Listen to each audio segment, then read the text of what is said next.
Dragon Ball Super is now available in PUBG Mobile. In this new gameplay, you can do battle while playing as Dragon Ball characters. Let's get to know them and their skills.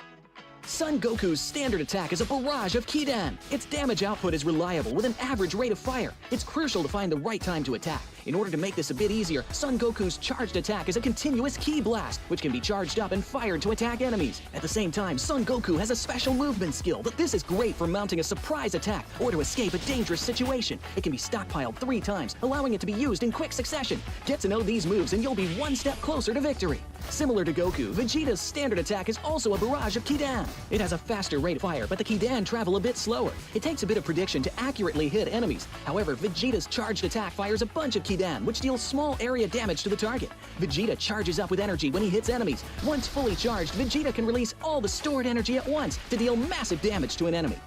If you wish to fight at close range, then you have to try Ultimate Gohan. Ultimate Gohan's standard attack is a rapid flurry of Kidan that can deal a ton of damage while up close in a short period of time. When you're surrounded, Ultimate Gohan can use his charged attack, which is a powerful single Kidan. It needs to be charged up first, but it will deal a lot of damage to anyone caught in the crosshairs. It can decisively end a battle during pivotal moments. At the same time, Ultimate Gohan also has a special skill that generates a protective barrier around himself. The barrier can block 500 damage and protects from all incoming projectiles while in effect. When the barrier takes enough damage or the time runs out, it will dissipate on its own.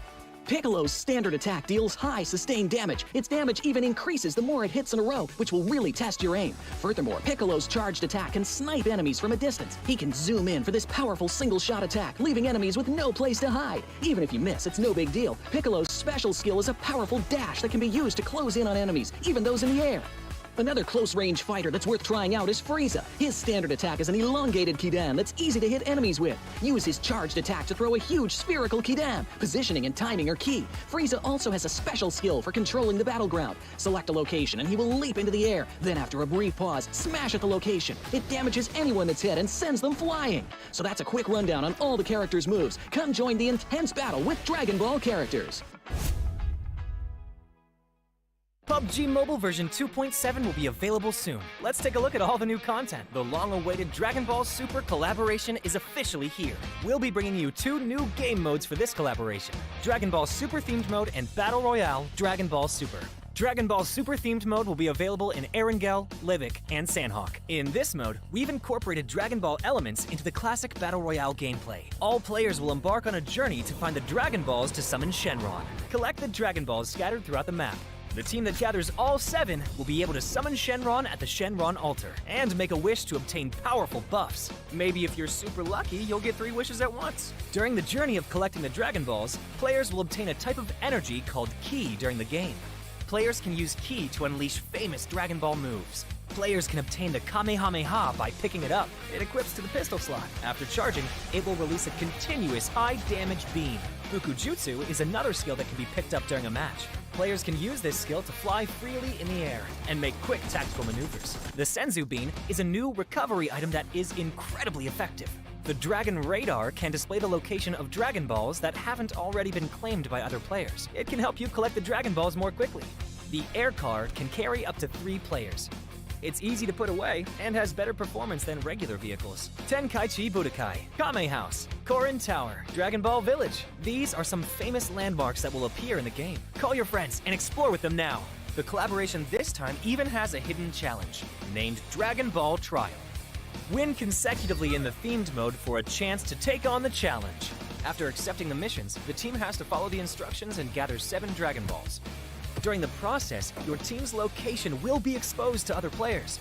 All players will be drawn into battle for the Dragon Balls. To win the game, the trial team must successfully secure the Dragon Balls, defend the altar, and then summon Shenron. Are you ready for the challenge? In this standalone mode, named Battle Royale Dragon Ball Super, players can roleplay as iconic Dragon Ball characters. Use powerful, unique moves in a brand new anime-style map, and become the ultimate victor!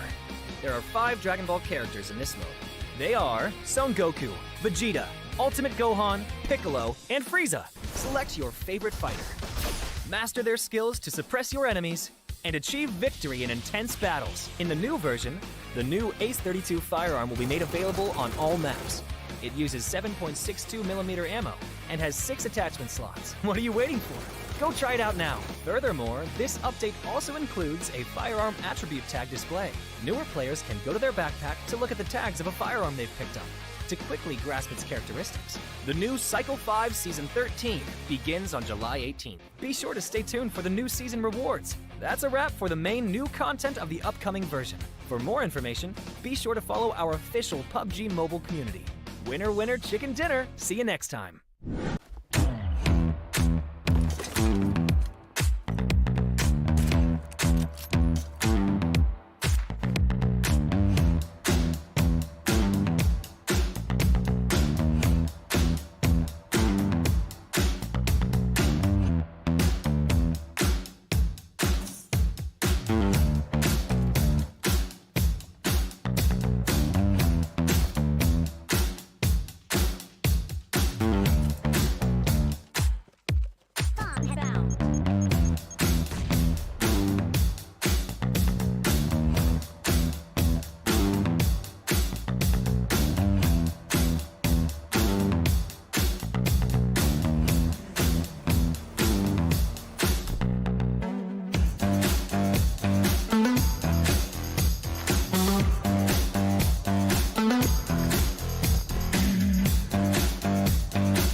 Have to move quite a lot. They won't need to move out of their comfort spot unless...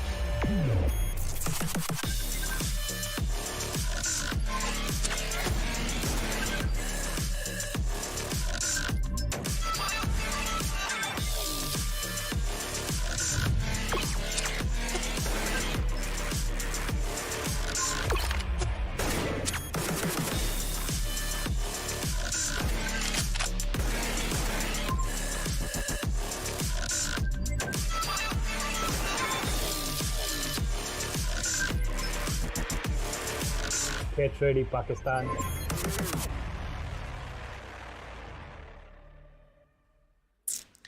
Hello and welcome to PUBG Mobile Pro League Pakistan 2023 and get ready Pakistan. That's what we just witnessed in our early promo, but this is your host Se7en with me. It's once again Torix. Fortunately for me and unfortunate for him, but Torix, welcome to the show. How are you feeling today? And after this break of only one day, what are your expectations for this particular day of action? Thank you so much, Se7en, first of all, for that beautiful and I say a warm welcome that you have given me once again after the breaks and throughout the whole series that you have given me the warm welcome. I'm really appreciative of that.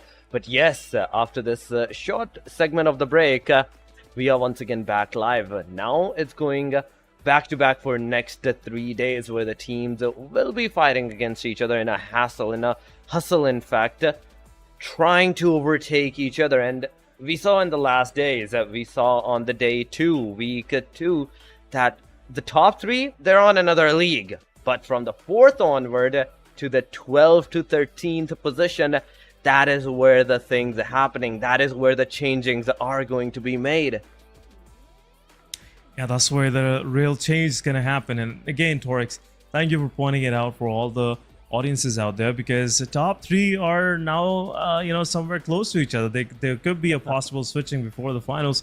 But let's have a quick look at the overall schedule. We have PMPL Pakistan 2023, where week 1 is over, week 2 is undergoing right now, and we are on Friday the 11th, and this league stage of week 2 is about to end as well on this weekend, and then we'll proceed to the final part of this tournament, that is the grand finals. Will be played on 18th of August, 19th and 20th. So that will be the next weekend. So PMPL Pakistan gonna make your weekend way more exciting with some top-notch action coming from the top 16 teams that will qualify from the league stages. So that should be something that all of us should be looking forward to, because this time around PMPL Pakistan is slightly more of, I would say, unique and different in many ways, but we will point that out in our later discussion. But let's have a quick look at the bonus points, where you get weekly bonus, league bonus, and total bonus. Description pretty much points this out, what it's all about. And then you get those bonus points that you have accumulated throughout the league stages as your initial head start, as your initial points that you will carry forward in the finale. And those initial points will give you that head start that I'm talking about. And you can be ahead of your competition because you have played well in the league stages, Torix. Definitely, yes, and beautifully, I'd say, well explained, and where these bonus points are going to matter the most after each week. It will decide your overall standing in the complete scenario, whether you're going to qualify for the finals or not, because this whole fight is off the $70,000 prize pool, where the distribution is on our screen too, with the starting on the number 1st is going to get 8,750, but 17 to 20 means every single team is at least gonna get something, a handful of money for them, a prize for them, with 1750 in the 17 to 20 spot. But MVP also gets $1,000 bonus that is specifically to a single person. But Se7en still $70,000 in fact, divided to these 20 teams. It's still, I'd say, whether it's the big handsome amount, it's still sometimes lack in the total prize pool, where it's a team at the end of the day. It's going to even get more divided in the top 4 players, but same scenario with the TDM. A total of $1,000 prize pool, 700 for the winner and 300 for the runner-up. We saw in the complete TDM brackets yesterday, as in the matches that were played, oh my god, with the utils, the throwables, and those close encounters where 1v2s, in fact 1v3s were happening, in fact, with just throwables. Yeah, throwables are pretty detrimental, I must say, even in the arena, because the way teams are using it, especially some of the specific players are using it, it's really making me think that what I've been doing with this game for all these 3-4 years, why I never thought that forward. But anyhow, these guys are pros, so I have no competition, I must say. I have no comparison with them. So the skill set I have is pretty nominal in front of them. But anyhow, guys, this is the TDM bracket, which looks like this after some of the matches of round 2 as well. We are left with only 2 arena matches for round 2, where 3X and Red Death, and Se7en Esports will go against Team XGeneration. Looking at the overall ranking for week 2, 2 days of action happened in the last 2 days, Tuesday and Wednesday, and then a break came between, and now we are sitting on Friday. So after 2 days of action, 8 matches each team played. This is the overall ranking, and Regicide, in my opinion, is totally just running away with outstanding points, and the way they're playing, especially with those 2 chicken dinners, really cemented themselves on the top positions, and the consistency is on point. And then we have 52 Esports, which is slightly lagging behind, still have like 27 points difference, against Regicide, so they have to catch up there, as well as 3X also, a very consistent performance in week 2. Red Death, another good name, being in the top 5 really shows that these guys have done their homework, and now they are here with some better strategies, some better strats, and things are working out for them, Torix. So far, yes, things are working out, but R3G is still on the exceptional performance. On the hashtag number 5, we also see the team Star with 58, the same exact points as the team Red Deaths. On the hashtag number 6, we see Se7en Esports, 56 points, 7th Element, 54, 52 for Amines XH2E, and a similar side on our second page. We are seeing some good performances and some almost on a counterpart where a single map, a single match may mean everything to the team, especially on the second pages as Team AS, 141, X Bublu, Skyline XTG, Team QWERTY, even Team Oxygen, and Team Magnus. These are the teams from hashtag number 12 to 17 have 30 plus points for themselves, and in a single match they are able to get those exceptionally good performances. But on the hashtag number 8, there's Team Hashtag with 27 points, Team Tub with 17 on the hashtag number 9, and last but not the least, Freestyle with just 13 points to their name. But head to head, once again, SN, after the 2 days action, R3G, just look at the damage dealt and the damage received in comparison to the 52 Esports. 12,432 damage to the R3G, but 9,617 to the 52 Esports. A 3,000 almost damage difference, but the damage received is also in a similar way, where 7,000 for the team R3G, 8,000 for the team 52. 55 to 45 eliminations. That's a big jump. A complete 10 points, 10 elimination points difference. Yeah, this clearly shows why R3G is slightly ahead of 52 Esports. 52 Esports, they caught their momentum like midway on day 2, and that's where they capitalize on that, and especially that chicken dinner coming in Miramar and some of the top 3 finishes really put them on the board on the second spot. But R3G on the other side, they've been dominating throughout for last 2 days, and that's the reason why you see the numbers in the damage dealt.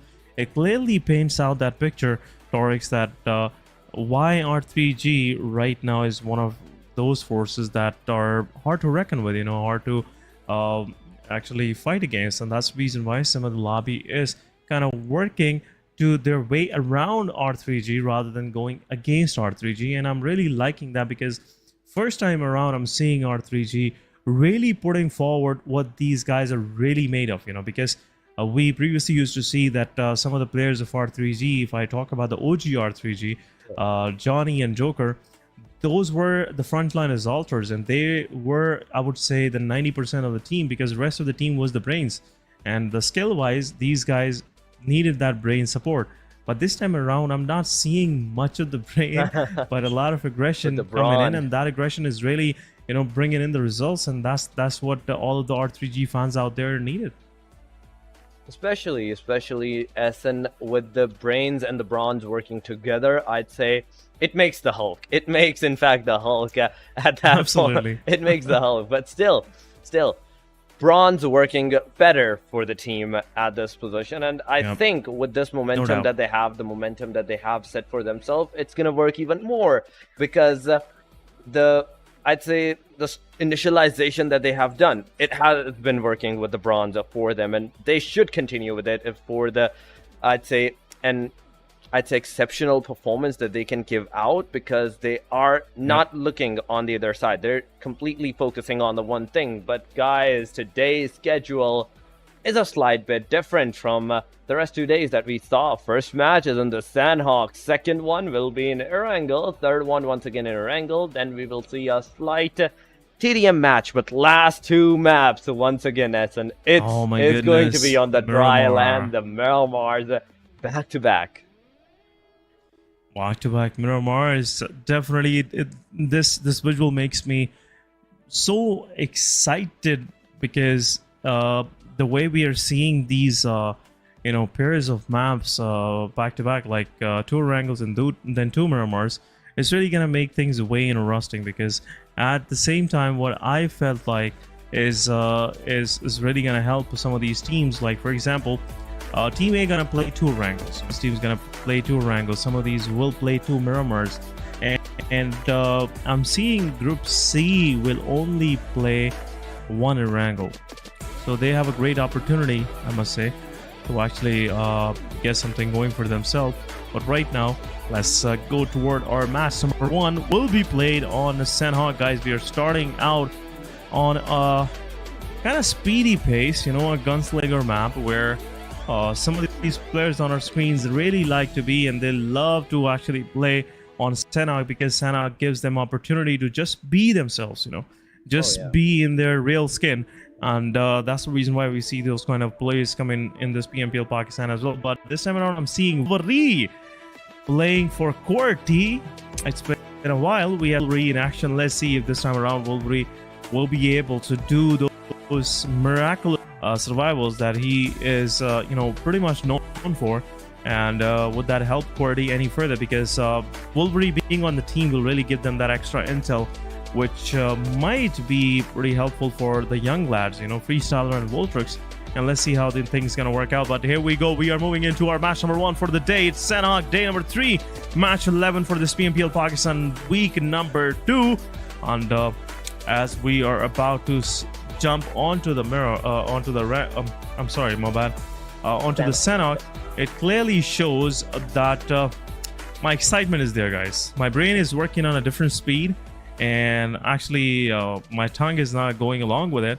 So that's the reason why I'm messing up things. I'm thinking two different things at the same moment. So I hope you guys won't mind. But anyhow, Torix, let's look at this beautiful spread.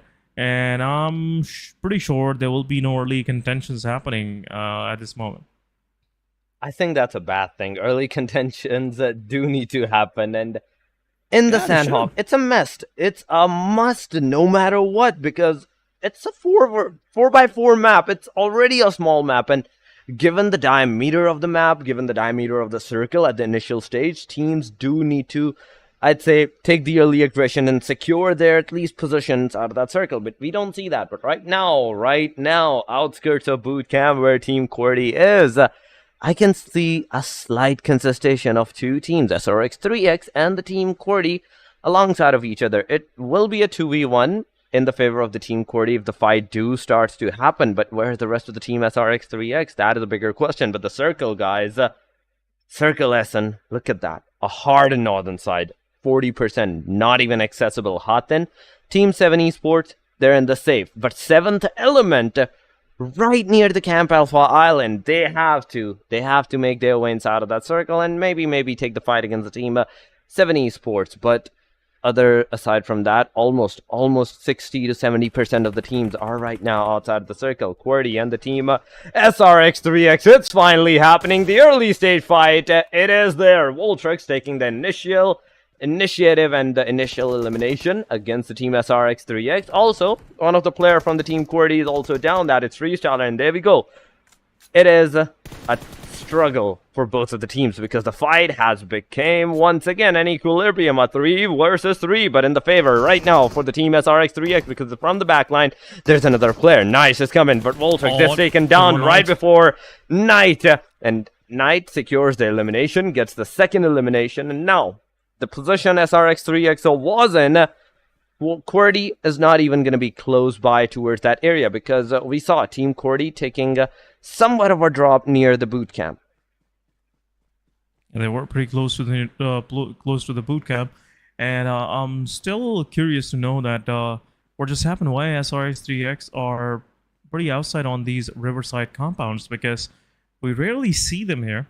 But this time around, Team QWERTY losing 2 of their players, it will push them on a back foot because it's of no use right now to QWERTY going into a fight against Team SRX 3X. They are kind of outnumbered, and even if they find something, they'll still have to deal with 2 of the remaining players, and the skipping, which Team QWERTY might lose in the end. So, not a good idea in my opinion. But Team SRX 3X now, Noish in the waters will keep Team 3X slightly on the bay because now they cannot go into a full engagement. They gotta rotate. It means that my SRX 3X is rotating in the water. It means circle is going toward Camp Alpha, and teams gotta move quick. But we'll have a quick look at the circle as well later on. But at this very moment, I feel like early on, Team SRX had successes for themselves, but lost one of their key players, which, in my opinion, is not the right trade for SRX. And same goes for 2 of the players are down. Voltrix is down. Freestyler is down. So the Assaulters, the front gunslingers, are out. So we have the brains left for Team QWERTY. We have Khan, staying in the match. We have the survivor, I must say. He is that lone survivor I talk about. That's why I love this guy. His gameplay, his mind games that he plays on the opposition are just commendable. Though. It's just phenomenal. But let's have a quick look. Once again, close to the Magnite, we are seeing Red Death going against Team SLX TG. This is also interesting because he doesn't like to go nearby Magnite. They like to drop somewhere close to Camp Charlie and in between Kampong and stuff. But Thunderclap, realizing Team RD, one of the players, is in close vicinity. They gotta be careful.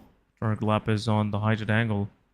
But look at the player on the back lines, the way that solo player is positioned of Shahir, he can actually spot out 2 of the players from SLX TX 3D. But H2E? What? What is happening?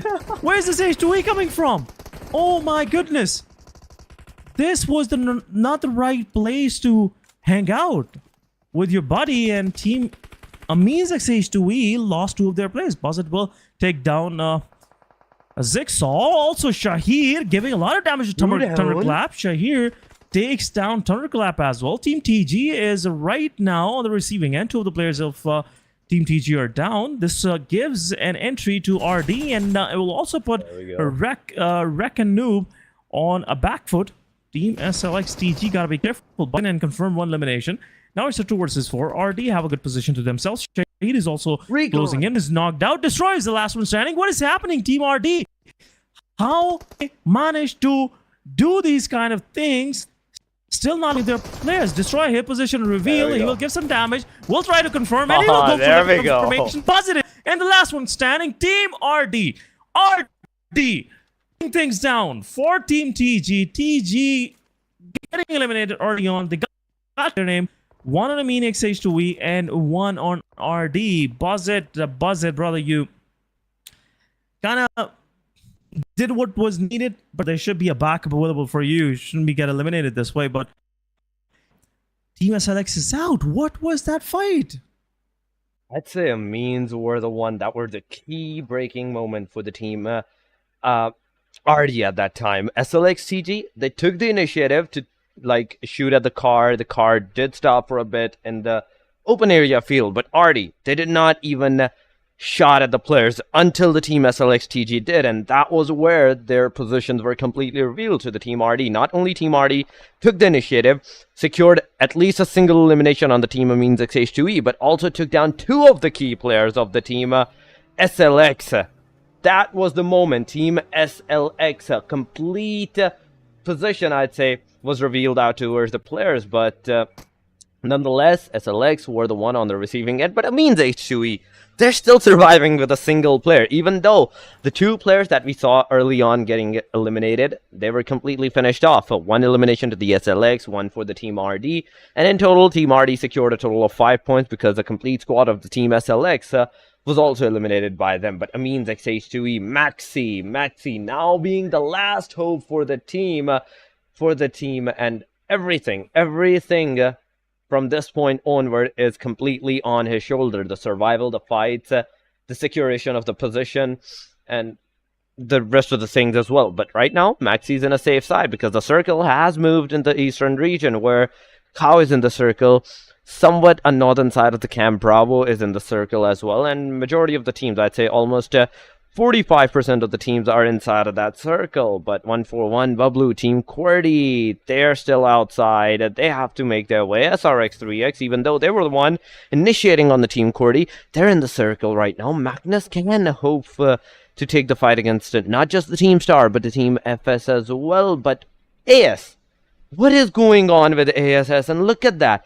They are still at Xiaomi, and they haven't budged an inch from there. Emi Hasni, Pop, both of the players does not have a car for themselves. But Khan, and alongside of it, with him, his other teammate, they both have a car. And they're in a single car that they are moving, that they are using to get inside of that circle right now. Gotta move quick. Things are getting pretty blued out, I must say.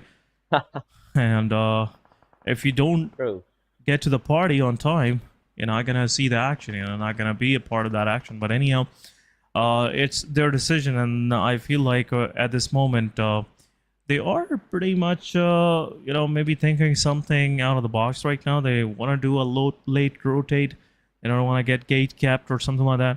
So this could be their decision. But HR, with an outstanding rotation coming from their side, entering from the extreme eastern side of the circle, second phase of the game, and now they have a good compound to their name as well. AMZ, XH2E, Maxi is also in the closest fray, so gotta be careful. One backstab can actually ruin your whole game.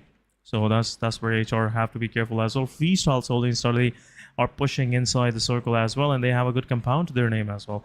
So teams like R3G, what is R3G even trying to do? Look at their rotation. They have chosen the difficult path to actually get into the circle, where they might get inside, get in between two of these teams, Se7en Esports and 7th Element. Both of these teams are kind of in a same place, where I feel like 7th Esports gonna go into that fight where Sad Black will take down Tokasaurus. IGL is down, but Team 7th Esports are really actually able to isolate one of the players, and we'll go ahead and confirm it. Tokasaurus get revived. Things are still under control, but Joker's position is revealed. Divine might go for some confirmation, but Playzone will take down Tokasaurus. T24 OP is also low on HP. Some cover fire has been given from the side, but there you go. Divine takes down the player. 7th Element have to roll control, but confirmation happens after will confirm. Rahman is closing in. It's a 2 versus 2 situation between both of these teams. Tokasaurus will not get revived, but Evil Boy from far away takes down Divine. It's the last one standing that's caught, but they have the ridge line for themselves. They can go for that revive. But pushing forward, there's a Molotov already being deployed from Rahman, but this time around, Goku Bot have to go for the fight. It's a 1v1. Rahman will take some damage, but will not get confirmed, and Rahman from the elimination. 7th Element is out on the 15th spot, but Joker needs the revival. 7th, if they're able to survive their third player, I must say they have caught some momentum for themselves. A good fight to their name as well. But once again, outstanding performance. But H-Boy confirms the last one standing from AMZ XH2E. And H2E is out as well, Torix. H2E is in fact out as well. But on the other side, SRX3X versus the Team 141X Bublu. It's happening. Two of the players, Janada and JD, were down, but fortunate for the Team 141X Bublu, Janada was wrapped up nice right one, at that instant. But there we go. One player gets up, No the way. other one gets down. Wolverine not taking just Wolverine. one, but two player down right at that beauty. instant. Team AS losing the momentum at that point because two of the players this guy are is completely just so finished good. off. But look at the Team QWERTY, not just taking the one fight, they're taking the fight against the Team 141X Bublu as well, because Sirius, the elimination of Sirius has gone towards them. But Bublu JD with that 6-time spray, a complete straight spray on the Team SRX3X, takes one down. Next Knight, in fact, is low on the HP, but he moves into the back area. He's going in a safer side position where nice he's going to heal, but there's nice a Molotov. It's going to hit. Droppy secures the kill one. of Zen, and now the situation gets an equilibrium. SRX3X, where they were the one initiating the fight with a 3-man. They took down one of the player for the Team 141X Bublu, but in return, they also got one player down for themselves. Now, with a two-man standing, a duel, they have to resort to move inside of that circle. So far, the dual elimination that the players have has completely been towards the Knight. XGeneration Nice in the back line, inside of that, in fact, circle, but into the kill feed. What happened to the Se7en Esports? R3G. They, a moment ago, not only took down 7th Element, but now they are the one that did not even let the opportunity go by. The 3-player, in a single second, in a single split seconds, were eliminated. With that, they are down. They have been eliminated on the hashtag number 13, but Team AS, Team HR, it's happening once again. Pop from AS being the last guy standing, but from the backline, there is next with the DVS action, and he just pumps that shotgun right on his face, eliminating him. But what is going on? One fight stop, the other one starts right off the instant, and where the team took it down, Team AS, now Aegon is shooting at the same compound. Yeah, but there you go. HR got some numbers for them going, 3 points to their name. Or RD on the other side, they're close by, and now Team RD might be, interested. But R3G getting peppered down from every side. Right now, Icebreak takes down 2, but the last one is rest of the Oxy. They need some support, but Senny is the one last one. Will confirm the elimination, but at the same time, Team Oxy gotta revive their player, and looks like they will go for the revival, but it's too late now. Player is already flushed out, and Team Oxy lost one of their player, but they have 3 eliminations. Team R3G is out as well. Also, every team trying to move from the Camp Alpha Island, they are pretty much in the in the dust right now, and looks like the plan didn't work. But anyhow, Team Star, they really picked some eliminations. Also, Team Oxy, now Circle have shift.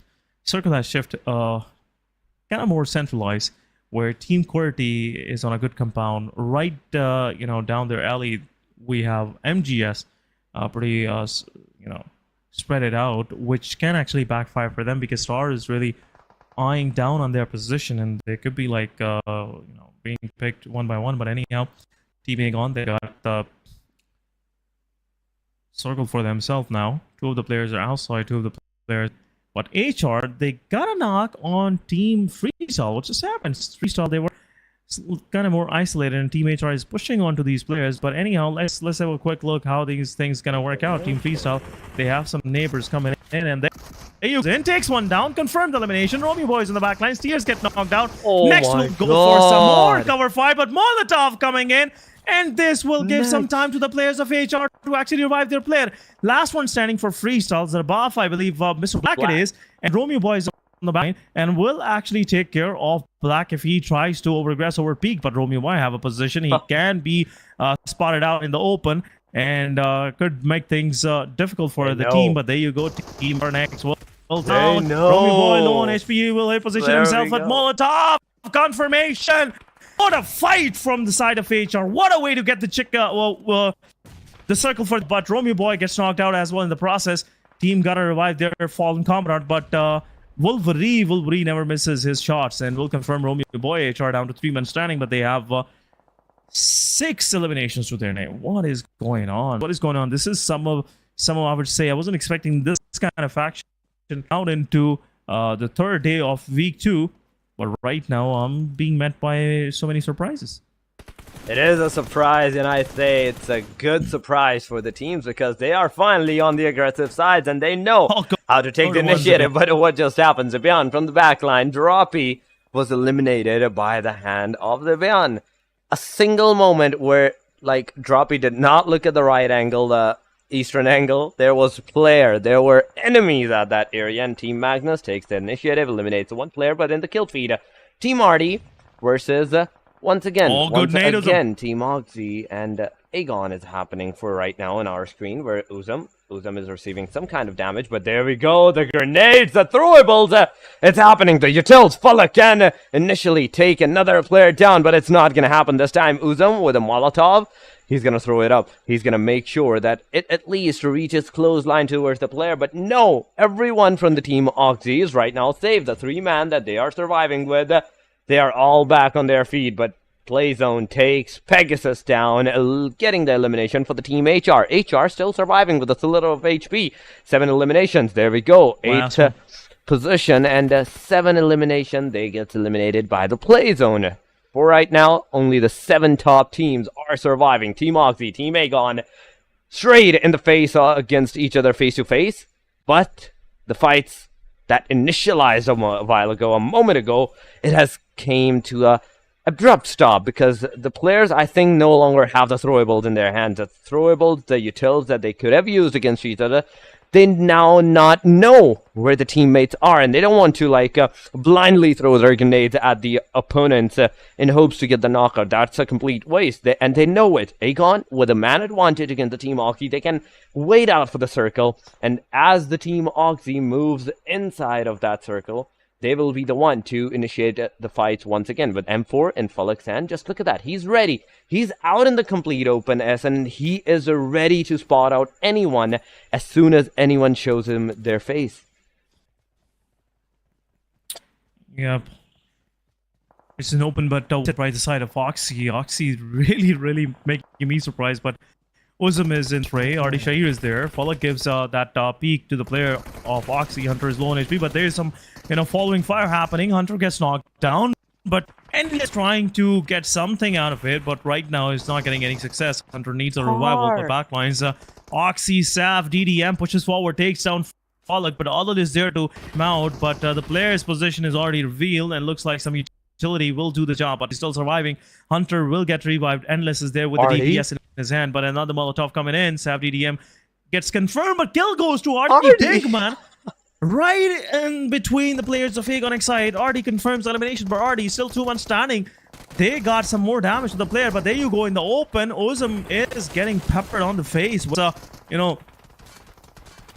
DPS, but at the same time, Artie is gatekeeping Team Aegon Excite. Aegon Excite didn't lost any of their players. IQ low on HP and some good numbers to their name, but now Artie Shahir and Pinkman, both of these guys are just waiting for the moment to actually strike on the players. But there you go, players set in the vehicle and gets 2 of the players knocked out. But at the same time, RD getting 1 of their players knocked out. Team Star still standing, 7 eliminations to their name, and Star is right now confirming their kills, 8 to their name as well. 8 points for Team Star, but Team Aegon got flushed outside the circle as well. Playzone will take the last one as well, probably, because the last one is standing. And there you go, there's no much time left. Team Star, they are on the heightened angle. They are watching everything that is moving in these downfields. These I would say these rainy forests. Magnus Esports could be that thorn in the side of Star, because Star right now they are forward. Definitely they have to move forward. They have to get the circle. They have to put themselves in the open where no one is a threat right now. Looks like no one is a threat right now for Team Star. We are in top 3 where Magnus Esports and Star have to go heads on heads against each other in a 4 versus 4 battle. But Pinkman right in the open would be the next target. But what are they doing? 1 in 3. They're going straight on the player of Artie. Pinkman is getting shots from Magnus Esports as well. There we go. Some time to the player. Oh my goodness, your beauty! Skull takes down Artie from far away. Now it's a 4 versus 4, but Skull is stuck away from his team, and now he's spread it out. Finisher will go for Skull. This would be interesting because right now Skull's position is pretty much that trump card, which Star will reveal if they will go on to aggress on the players. But some shots from Drawlin will take down Skull. It's a 3 versus 4 now. But Team Magnus is right now on the upper hand. Team Star with outstanding performance right now look like they have the circle for themselves. Team Magnus have to step into the open. This is turning. I am just, blown out because of this fact. What Star just did, the way they took the circle. The way they took the circle and that daredevil move in the Murado that they initially 3 players that pushed straight in the compound and took the circle for themselves. But there we go. The other 3 players are also coming in the 4-wheeler at that time. But there goes the grenade. The Drawlin also closing the door that The other grenade might not hit him, but the circle is closing on. There's a molly on Daniel. Oh no, you need to heal yourself. Osama in the corner lines. He's waiting out, but there we go. The 1v1 fight. Rollin takes him down, and there we have it. The elimination on the Team Star. Another player. Now, Team Star is right now down to the last 2 players, but Finisher cooking up a grenade in that vicinity. He's going to throw it up. No one's going to get hurt, but there we have it. Fury taking Foster down, but at the same time, also, Sama is down, leaving Fury as the final hope of the team, but that good try, Fury spray, he tried, but he was not able to do that. Team taking the winner chicken dinner is going to be the name of Team Magnus with the 9 eliminations, and 9 eliminations to their name, and not a single player eliminated. Single player gets eliminated, and Team Magnus is right now on the 4th spot. They have exchanged their spots with XGeneration overall, but 19 points will really do the job. We'll go on a break. We'll be right back. Make it clap.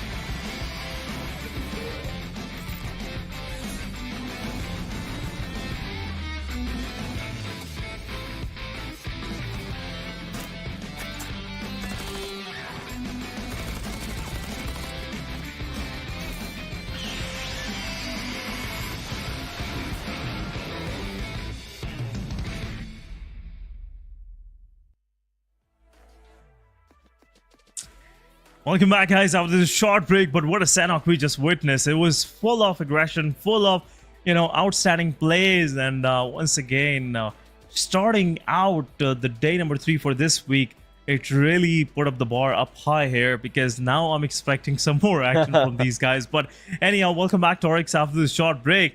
But what was that? What is going on with Star? What are they doing in this PMPL Week 2?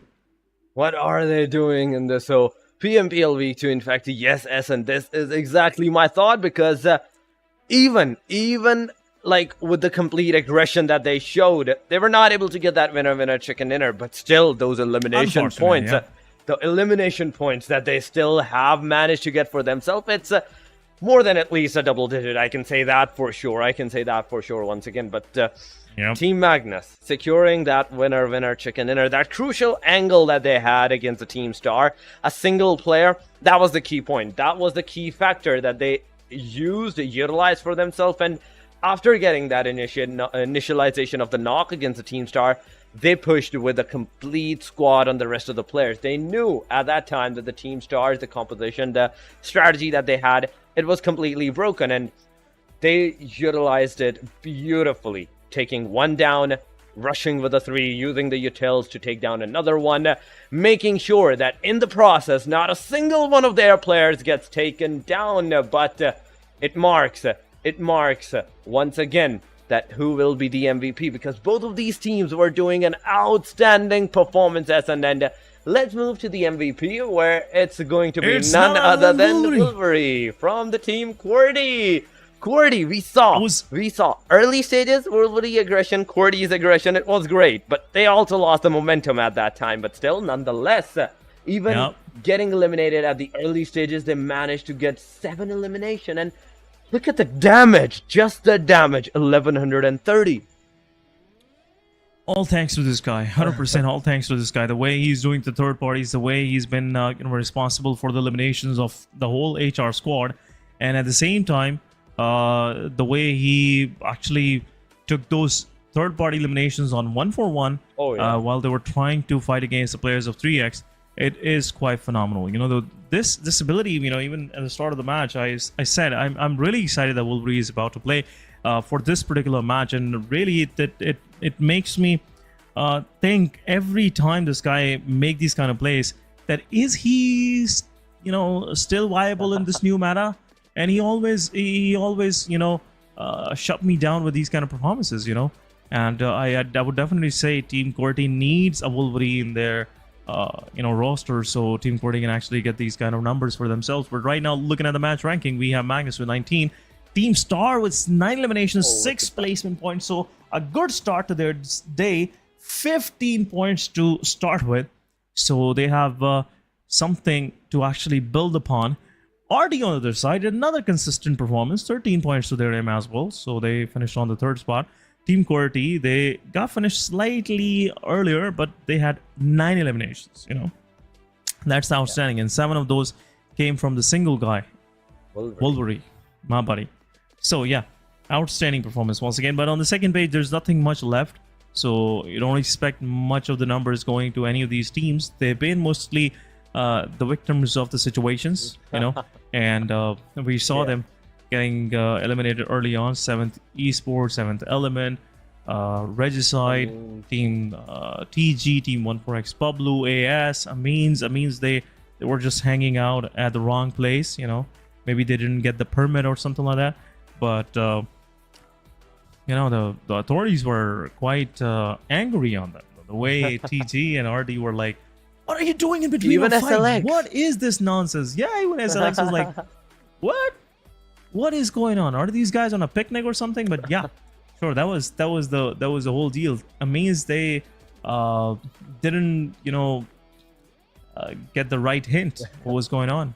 They just stepped in between two big wild hogs just waiting to attack each other, and they were like, that small puppy in between, and they got crushed. Which in my opinion, they got crushed, and in my opinion, it was not a good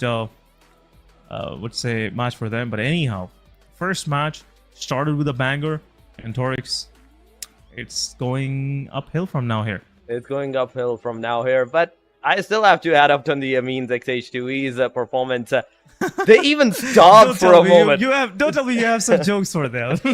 They even stopped for a moment to assess the situation. They completely stopped their car between the two teams. Like, wait, are we in between these two teams? That as soon as they were bombarded with the shots, they just ran off with the cars. But it was too late. It was too late at that time. But still, it was a funny situation for the team.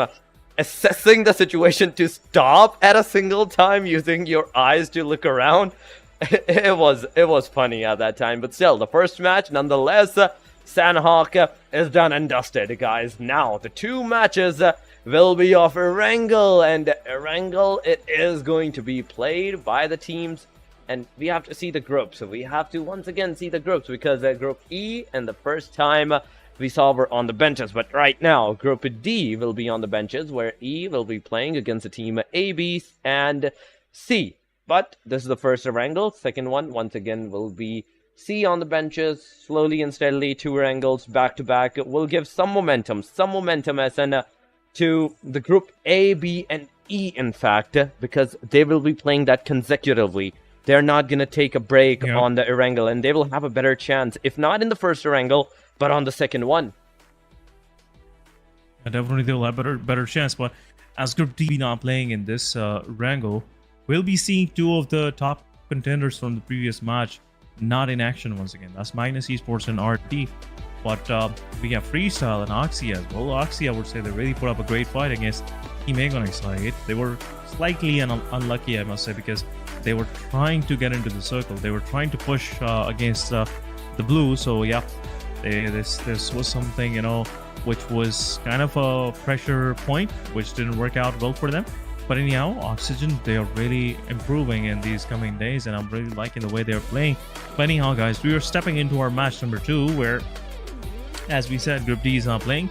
So the teams not in action are once again Magnus Oxygen, Team Oxygen, and Red Death with Freestyle. So 4 of these teams are not playing.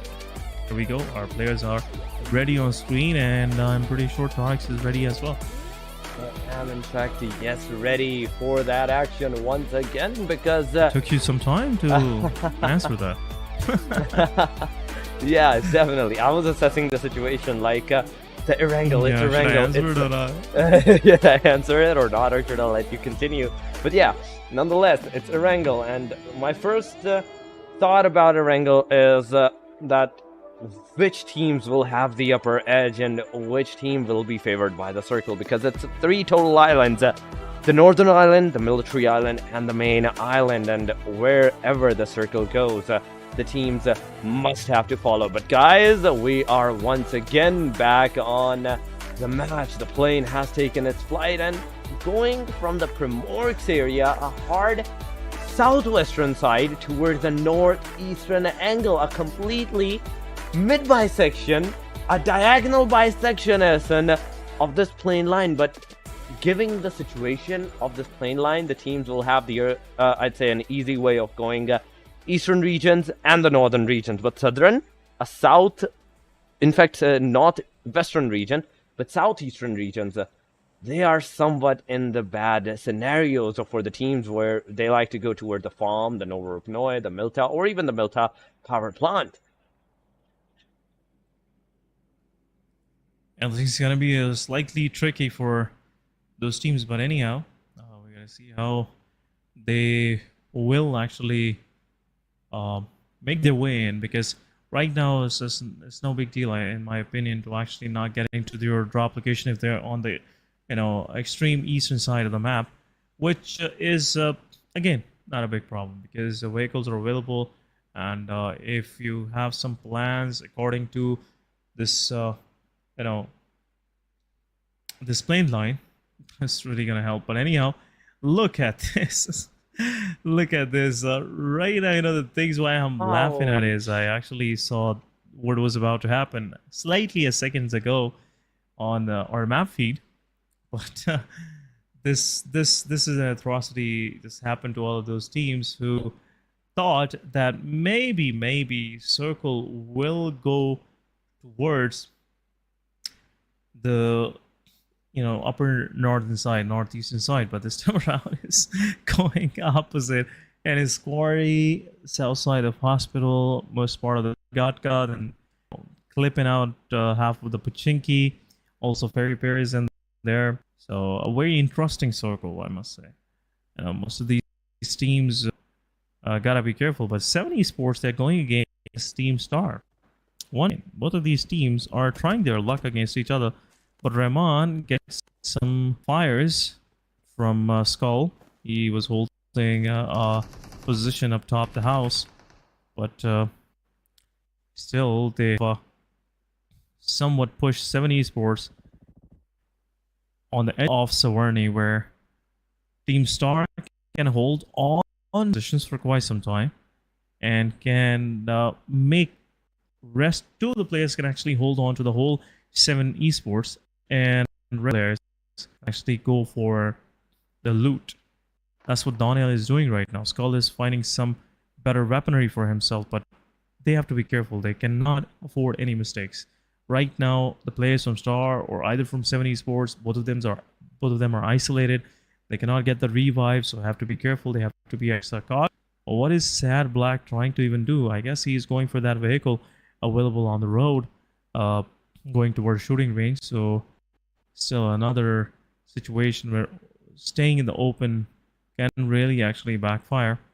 Skull is getting some good loot for himself. He's getting prepared for some close range battle strikes. I'd say Team Star is once again with that confidence-packed action. They are going to take the initiative. Just look at that. One player taken down on the Se7en Esports, and right with that, a retaliation came for them as well, with Daniel being on the receiving edge. A 3 versus 3 right now for the Team Se7en Esports and Team Star, unless the player gets their players back on their feet. Things are not looking good for the Team Se7en Esports right now, because Se7en Esports, one player that is knocked out, Sad Black. He's on the complete open area field, and Fury from the back angle. Just look at that. He is waiting out. He is waiting out for the opponents to come out to secure his player's position, to rev him up, and at that time they will be taking the initiative. Once again, Sad Black is completely out in the open. There's a smoke area, and that smoke is not going to help. That smoke is not going to help, because Fury, with that AKM and UMP that he has a chance. He has a chance of taking the players down, but so far things are looking grim for the player. 2x on the AKM. It's going to wiggle a lot more than it's going to wiggle with that UMP, but still, it's going to hit more. It's going to give out more damage, but there we go. Sad Black's elimination has been secured. Evil Boy trying with his tap fires from the M16A4, and now with that fire, he was not able to take the initiative. Yeah, nothing more left for Evil Boy to actually work on. player that he was trying to save is already in spectator view, not in play anymore.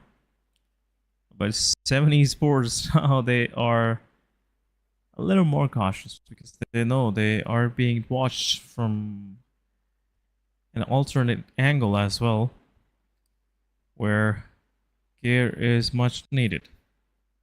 Right now, Sama going in the open, picking up the vehicle. He knows Se7en Esports is not going to do much about it.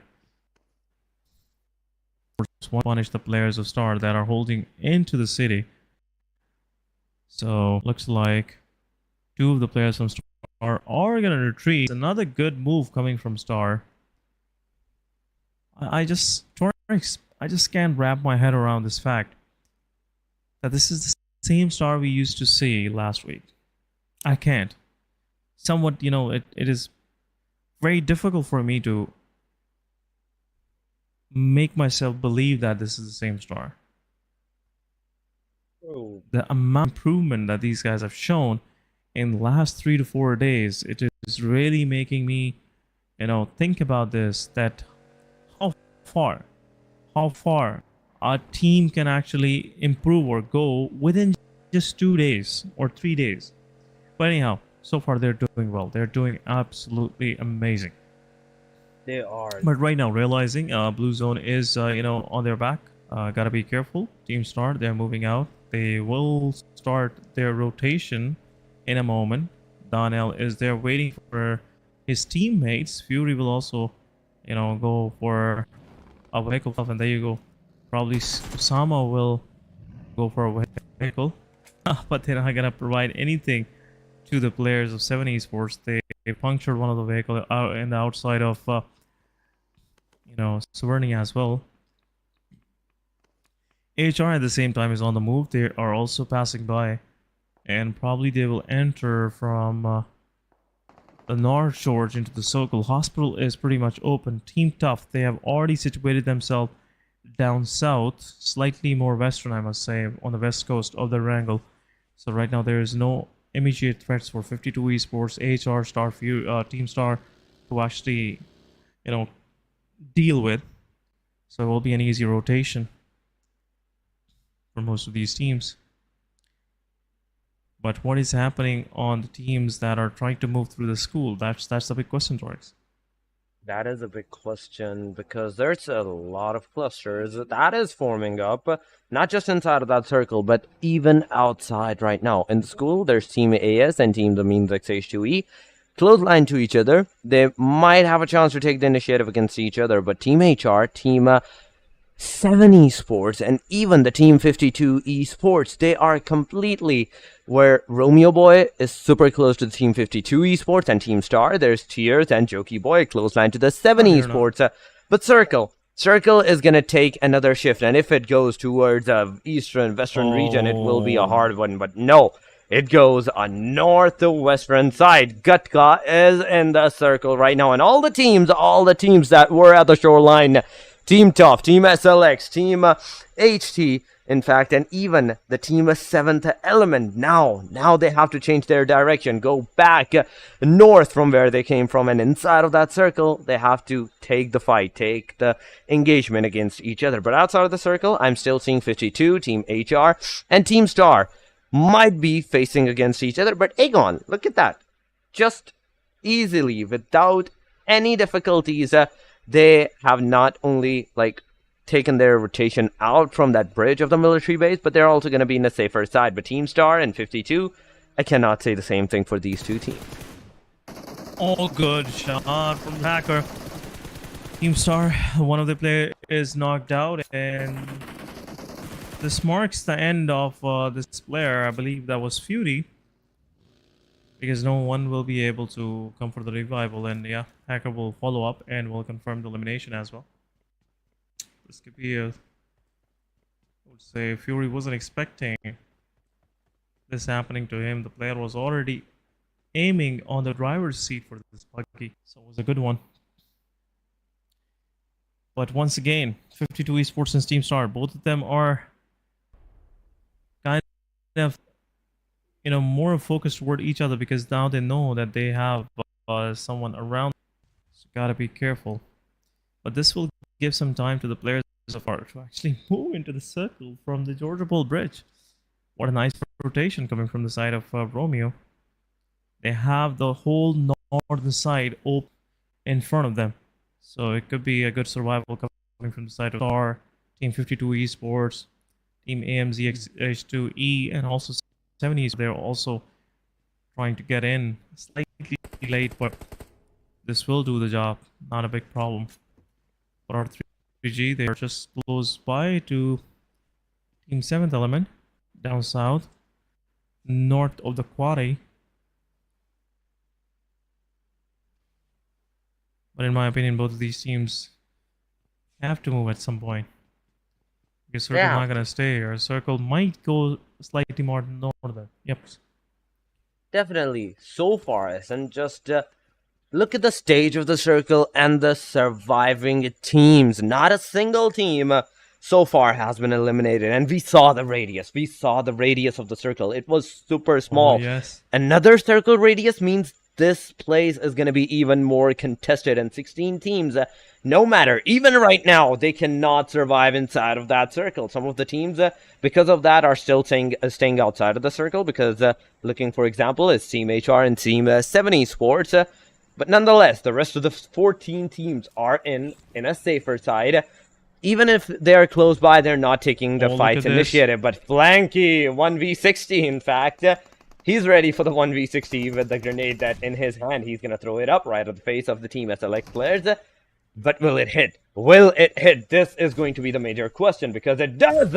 It takes one player down, which is Destroyer. Destroyer on his knees. Now the player, Thunderclap, will give out the revive. But Zigsaw and Recon knew in the meantime, they will be taking down Flanky 1v60. As he gets taken down, as he gets knocked, their attention diverges back to the leader, the second player that was surviving, with grenades trade off. Oh, nice one grenade did not hit, but Zigsaw's grenade, it's going to mark the spot. It's going to eliminate the team. Hashtag out of the match. 15 teams, but fight is still going on inside of the kill feed that we're seeing. R3G taking the initiative against the Team SRX3X, but on the Aegon XIA side, there's 7th Element taking the fight. One player from the Team Aegon gets rushed by a car and rolled over, taking him down almost.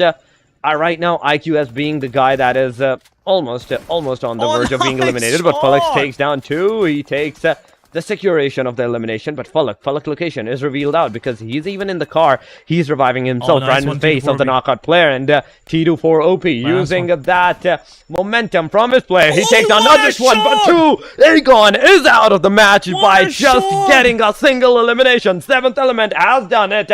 They have not only successfully eliminated the Giants, but they have also secured with their 3 players still standing in the match. XGeneration, on the other hand, SN in the eastern region, they're outside of the circle, but they are initiating with the Team AS, as we're seeing Alpha Boy being down, Psycho down. Hunter is going to be the only and the last hope for the team, as if he gets taken down, it's all up to Thug. Thug already was super far away. He's not even going to come close to even try to fight against the Team AS, and AS with that easy 3 eliminations in their hand. Pop AS is going to be the sole guy responsible for the 3 eliminations. Yeah, 3 good eliminations for Team AS, but at the same time, what is happening to Team 7 Esports? They got eliminated as well. TG grabbing some more numbers for themselves, 7 to their name now, and they will revive Zigsaw as well.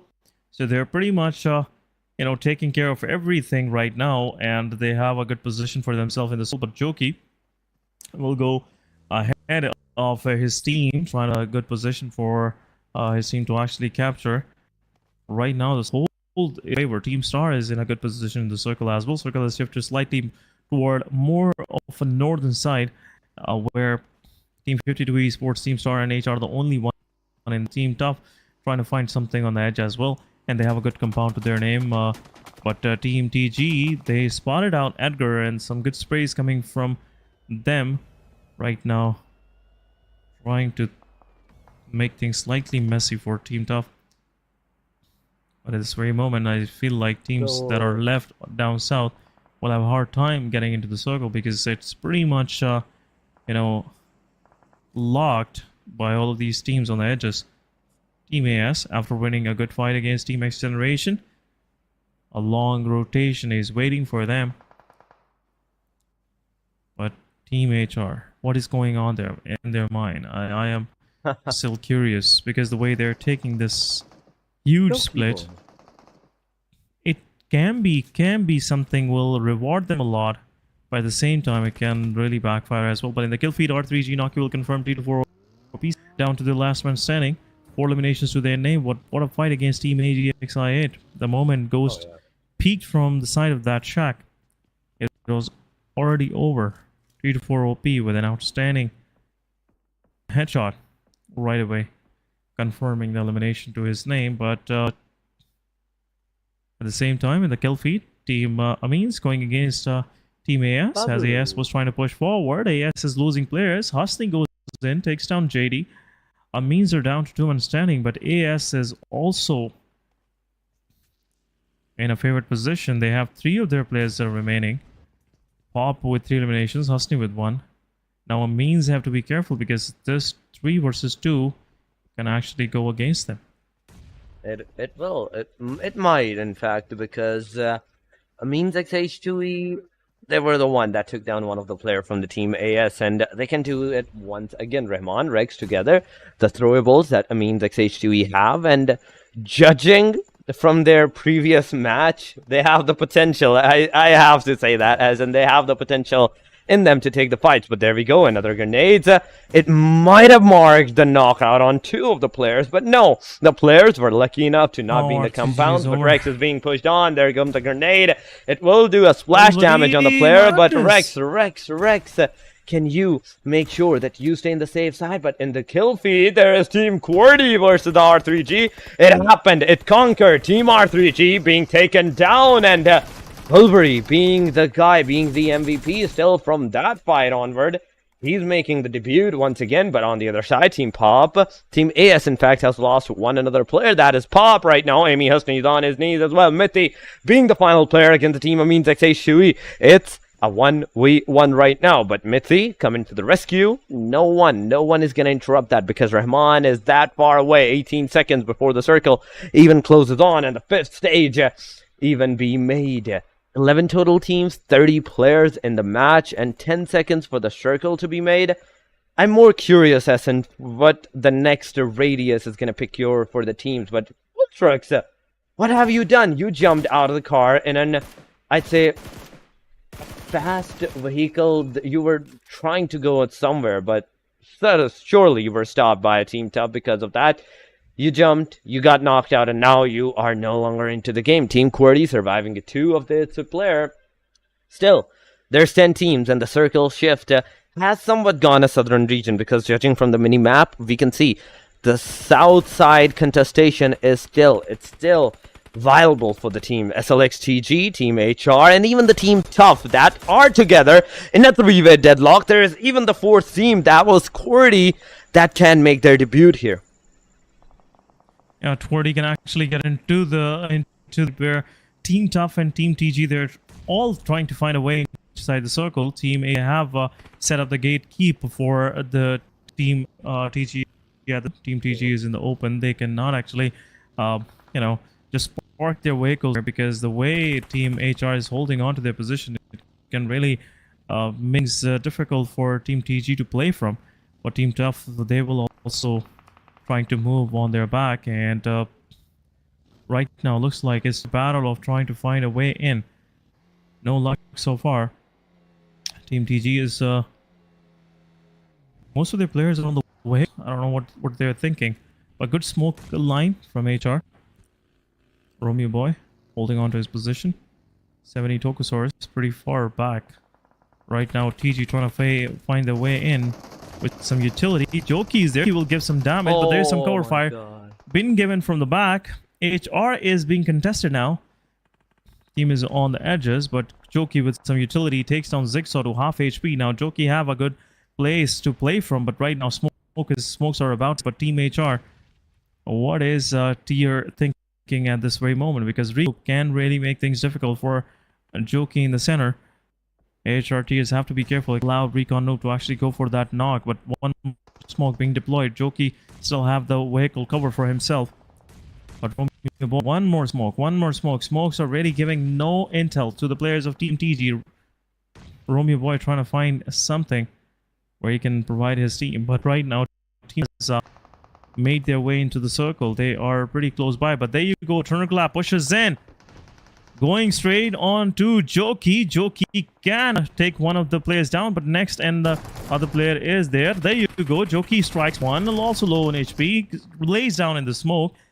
And at the same time, Romeo Boy, what a good fight. Next goes back, and he is also joining in. And there you go. Team TG is out.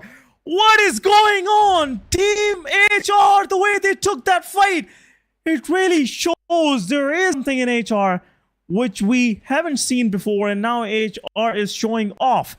HR is literally showing plays that they are showing at this very moment. Have the edge of the circle. Team Tough is now the next target.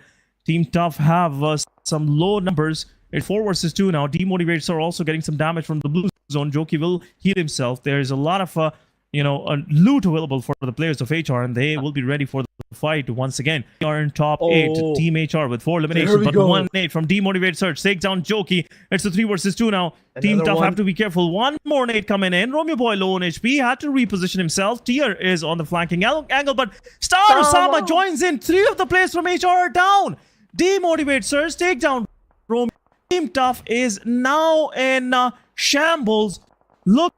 Team HR is in the shambles. 3 of their players are down. Romeo Boy trying to find a way where he can survive for some time so Tier can revive his rest of the team and can actually take the fight. But Star is making things difficult. Star with the smokes is really making things difficult. But again, Demotivated Search, the utility Tiers, picks up Joki. Joki is there.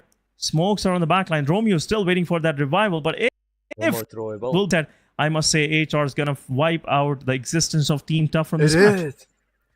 It is a reset, in fact. Team HR is back on their complete 4-man feed, aside from Romeo Boy, who slowly and steadily is still crawling towards the team, but no healing whatsoever for the Team HR. Just look at that, and the only healing that they have for themselves is the bandages in their backpacks. The throwables, 3 mollies for Tiers, and the position that he is provided. It's not only a bad position, I'd say, against Team Tough and the Team Star, but also it is outside of the circle. 45 meters.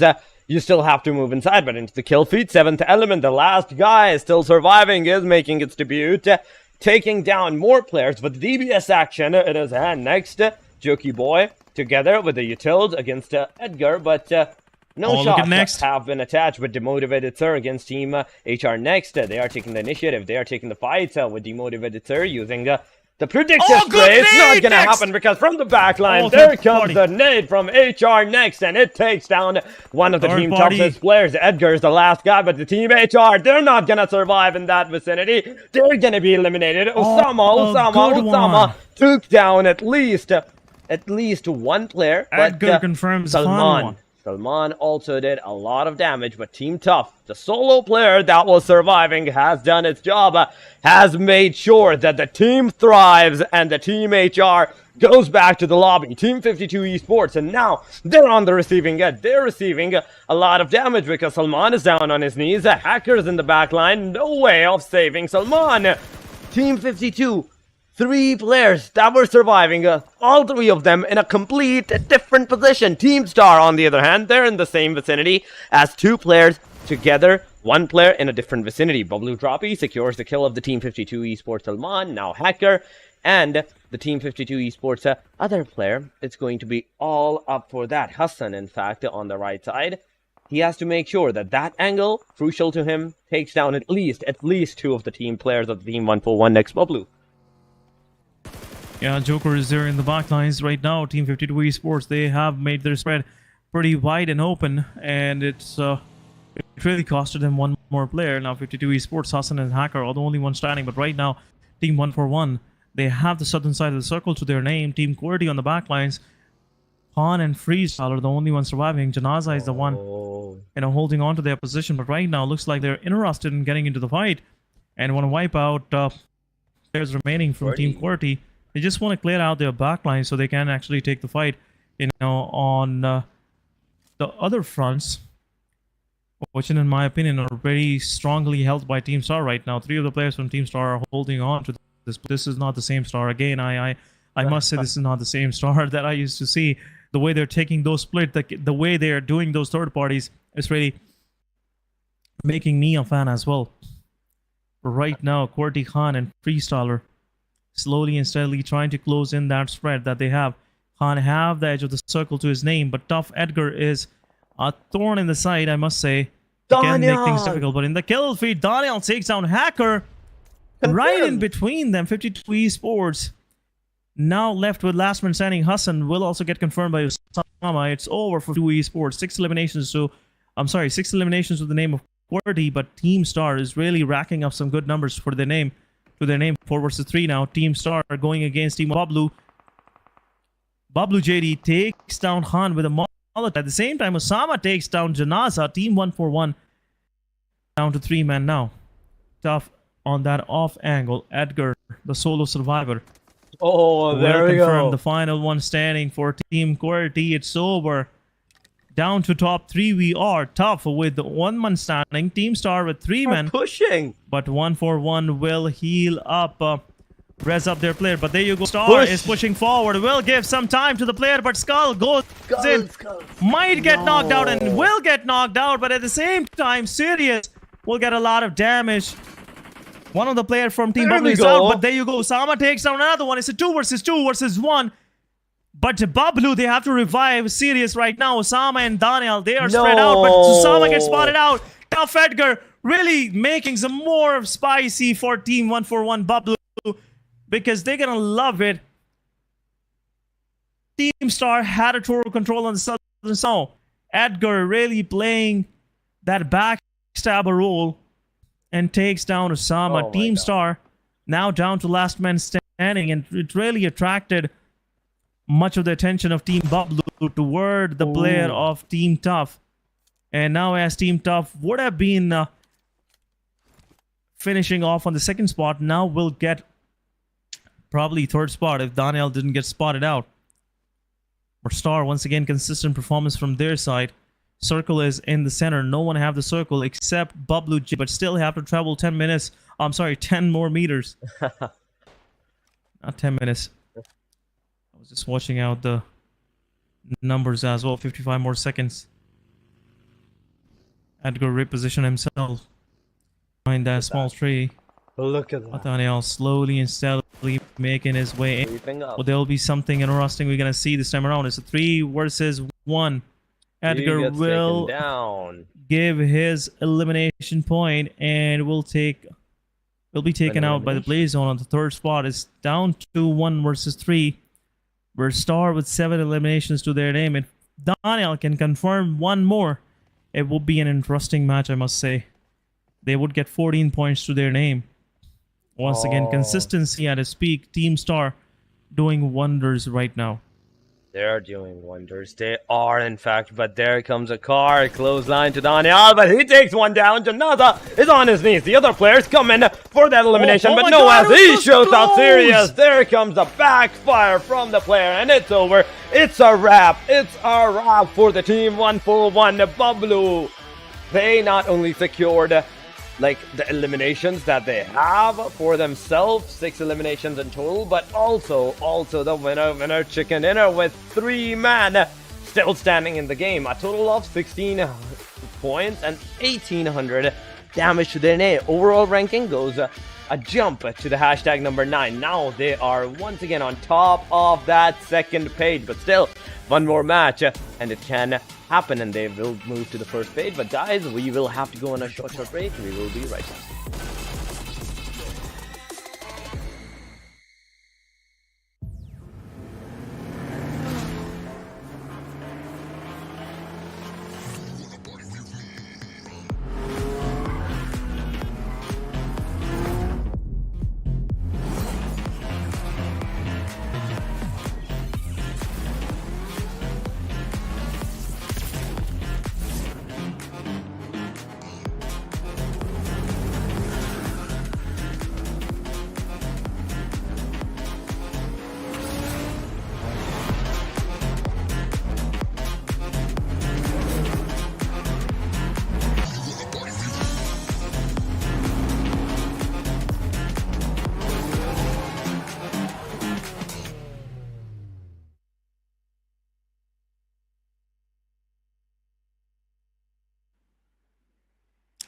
Welcome back, guys, after the short break, and we are back once again with some action-packed matches of PMPL Pakistan. You've been watching the last two matches. If you have missed it out, and if you have just joined the stream, go ahead and rewind. What an outstanding match we just witnessed, and the way Team Star is playing today is just, I would say, Friday is the star day so far in two matches. But anyhow, Torix, welcome back after this short break. Let's have a quick look at the MVP, are we? Still MVP, but I will have to make you a guess on that. Who is going to be the one? Because even with the winner chicken dinner, there was 6 elimination, but star, 7 elimination to their name. There were more teams, there were more players with some more initiatives. SLX, Team QWERTY, all of the other players, but we're not gonna wait you out anymore, SN, because I know, I can see it in your eyes. You're also excited for the MVP, guys, and in our screen is the MVP is none other than Star Daniel. 4 elimination, 631 damage, 213, and 1 assist, 4 knocks. He was knocked down 4 times, but the eliminations that he took, the healing that he did, and throughout the game, we saw the start initialization of the fights was at Se7en, and till that point, to the end, SN. An amazing performance once again from the Team Star in the second match. Outstanding, man, outstanding. I have no words left to actually commemorate these players the way they have played in this previous match.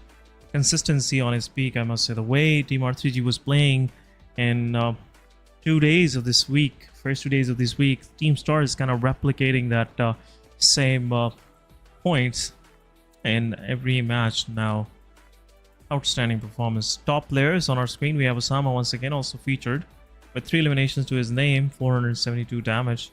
Then we have Edgar really making things messed up for most of these teams. Team Star, Team HR, Team TG, Team QWERTY. So he just played an outstanding role of being a backstabber, or I would say a third-party genius, the way he played this match. So outstanding for Team Tough as well. Much needed performance it was. And Edgar was the one who actually stepped up at the end. It was like, yeah, we'll do that. I'll make sure that Team Tough finishes in top 3. But match summary on our screen real quick. Highest elimination goes to Daniel, then Zigsaw, then Jin and Edgar. Then we have highest damage by JD of 141. Then we have Pablo Daniel with 631. Usher with 570. Serious from 141. And Senior from Team R3G. Another outstanding thing I want to point out here is highest healing done. It was done by Jokey Boy 400, next 383, and Romeo Boy 364. You know what that means? The whole of Team HR was trying to heal themselves throughout this match. They were just that aggressive, SN, because we saw them took the fight even against the Team 52 and the Team Star at that time. But right now, match ranking is on our screen, and 141 with those 6 elimination, and a winner chicken dinner. They're gonna secure 16 points for themselves. Team Star right behind them with 13 points to their name on the hashtag number 2. 10 for the Team QWERTY, 8 for the Team 52. Team Tough securing also 8 points. Skyline XTG 7, AS7, and 7th element also 7 out of the 4, which was against the Team Aegon XI8. But on the second page, HellRaisers 6 points, 5 for the Team R3G. I mean, with the 2, Aegon with the 2, but the rest 13 to 16. Se7en Esports 3x and hashtag not securing a single point for themselves in the second match of Erangel. But still, the next match, SN, it's once again, it is going to be once again of the Erangel, and some teams are gonna have a slightly upper edge than the rest, where the group formation is going to be different. And we saw in the start that I think Group D was not playing this match, but Group D will be playing this one. Yeah, absolutely. Group C is on the benches. So talking about Group C, we have Team R3G, Team 141X Bublu, the winner of the previous match, Team QWERTY, and Team Skyline TG on the benches for this coming Erangel. So it will be an interesting one, I must say. But at this very moment, I wanted to talk about some of these fights. First fight I want to talk about is Team XGeneration going against AS. That was just, you know, no strat, no proper thinking, no proper callouts, and Team XGeneration lost 3 of their players like in a moment. Popping up 1, 2, 3 right away.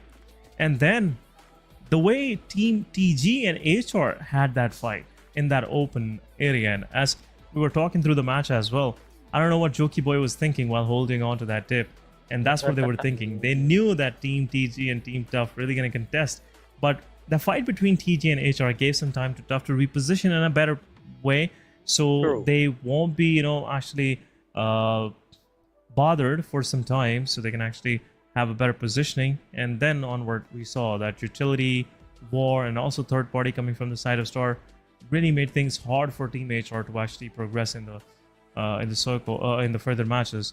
But at that fight in particular, I must say, the way HR really made their positions, Jockey, Romeo Boy, and also the way Next at the end did that flank with the buggy, it was just on top. That was the cherry on top.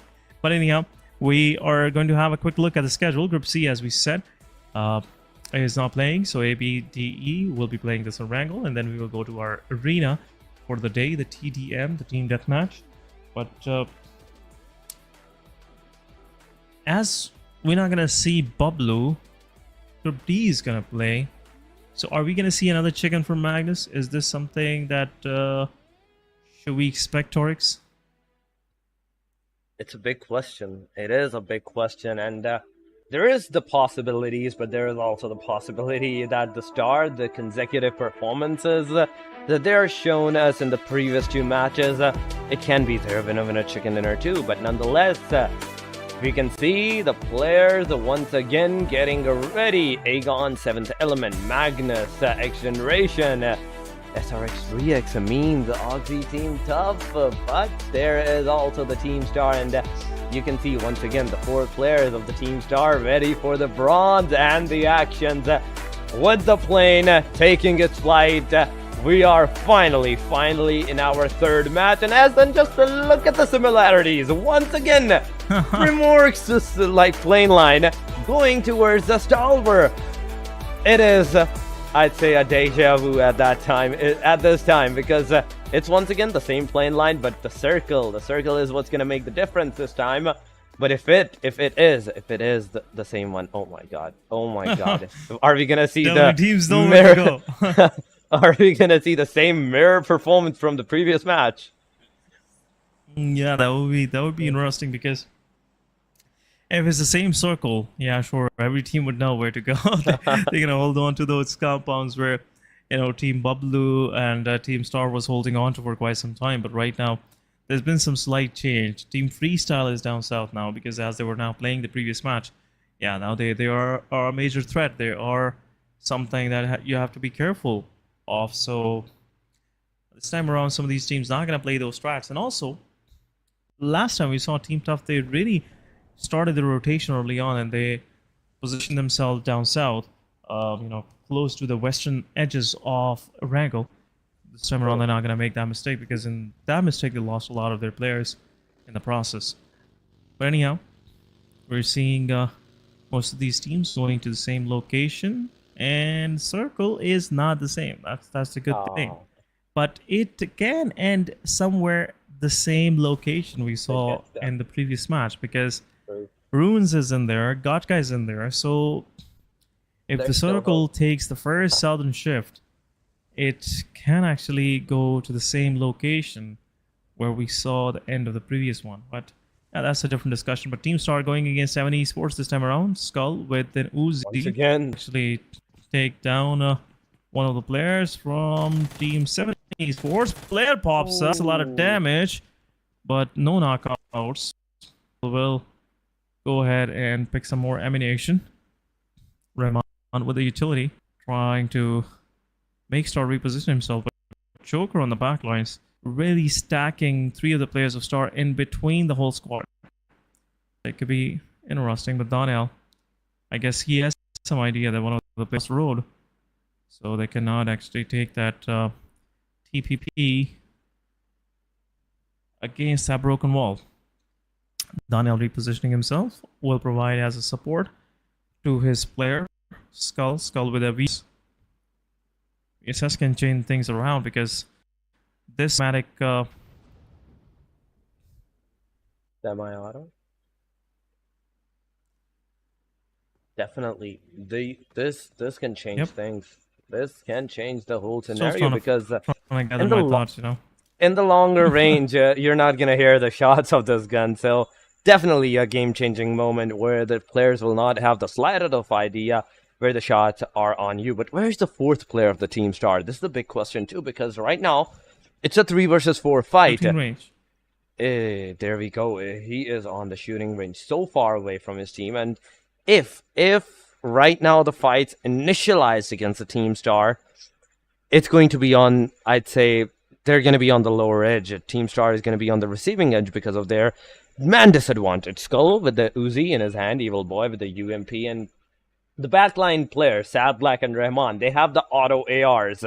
They are ready for the actions, even for the close or the mid-range, whereas the rest of the players, if you see the composition essence so far, I'm thinking Se7en Esports have a better chance of initiating so far this fight because of their loot advantage. Daniel, Star Usama, and even the Skull, the three big giant compounds that the players have for themselves. It can make a difference because 3 different positions gives you 3 equal opportunities of shooting out the players from 3 different directions, not giving him enough cover. But Joker is going to be that key factor where he will be giving out that cover from a different angle, and Team Star have to make sure that they take that into consideration, that on the other side of the road, there might be someone else there as well. But so far, we're not seeing the fights. We're not seeing that aggression that we saw in the previous match happening. And even on top of that, as the circle is clotheslined to this area, the teams will try to play it out a little bit slow. Not that much, but a little bit slow. But as soon as the first initialization is going to happen, the things might overturn. The things might change. Osama with the util, he throws it on the Sad Black, but no connectivity whatsoever. Once again, he's back on his shotgun, but Daniel has a grenade in his hand. He's not going to throw it up. Se7en, I still think in the 3-minute marker, it's not going to be of any fight whatsoever. Yeah, there will be no fight, but one thing that Team Star can do right now is that Skull is not, kind of covered from every side. Team Se7en Esports, he can actually retreat and go with Fury and pick a vehicle, and rest of the whole Star can actually hold Se7en Esports and can retreat. Because right now it seems like a deadlock, it's a stalemate between both of these teams. No fire exchange, no utility exchange, no one is pushing, which means there will be a waste of time. And as Circle is slightly away from Se7en, so they gotta be careful. They can get some more visitors in form of AR coming from Stalber, and this can get messy for all of these 3 teams. But Se7en is once again the battling ground for these teams. Both teams, they are not leaving their drop location. Star actually did left for some time, but now they are here to read back. Right, esports, they are trying to find something. Star is not allowing anything, as they're not making any mistakes. I've never seen this kind of calm and composed Star before. Ooh, that is one thing that I totally agree on. But because that in the previous match, Team Se7en Esports were on the receiving edge against the Team Star, I think there is that pressure on the Team Se7en Esports as well, that they have to take their revenge in this fight, in fact. And because of that, they're not making those small mistakes that we usually see the teams do, that they go for that push, they get tired of the wait and just straight up push against the team together. We're not seeing that, and they are playing it to the safe, composed side, the same calm side as the Team Star is doing. And this calm side, I say, is showing that side of the confidence of the Team Star, that they know that the player will be forced, the other team is going to be forced to come straight for their direction, in fact, if they want to get inside of that circle. And there we go, it's happening. It has started as Sad Black gets taken down. In fact, Sad Black was on the driving seat, the back seat. Evil Boy gets taken down. Osama has a shotgun in his hand. Now the initialization has been done by the Team Star.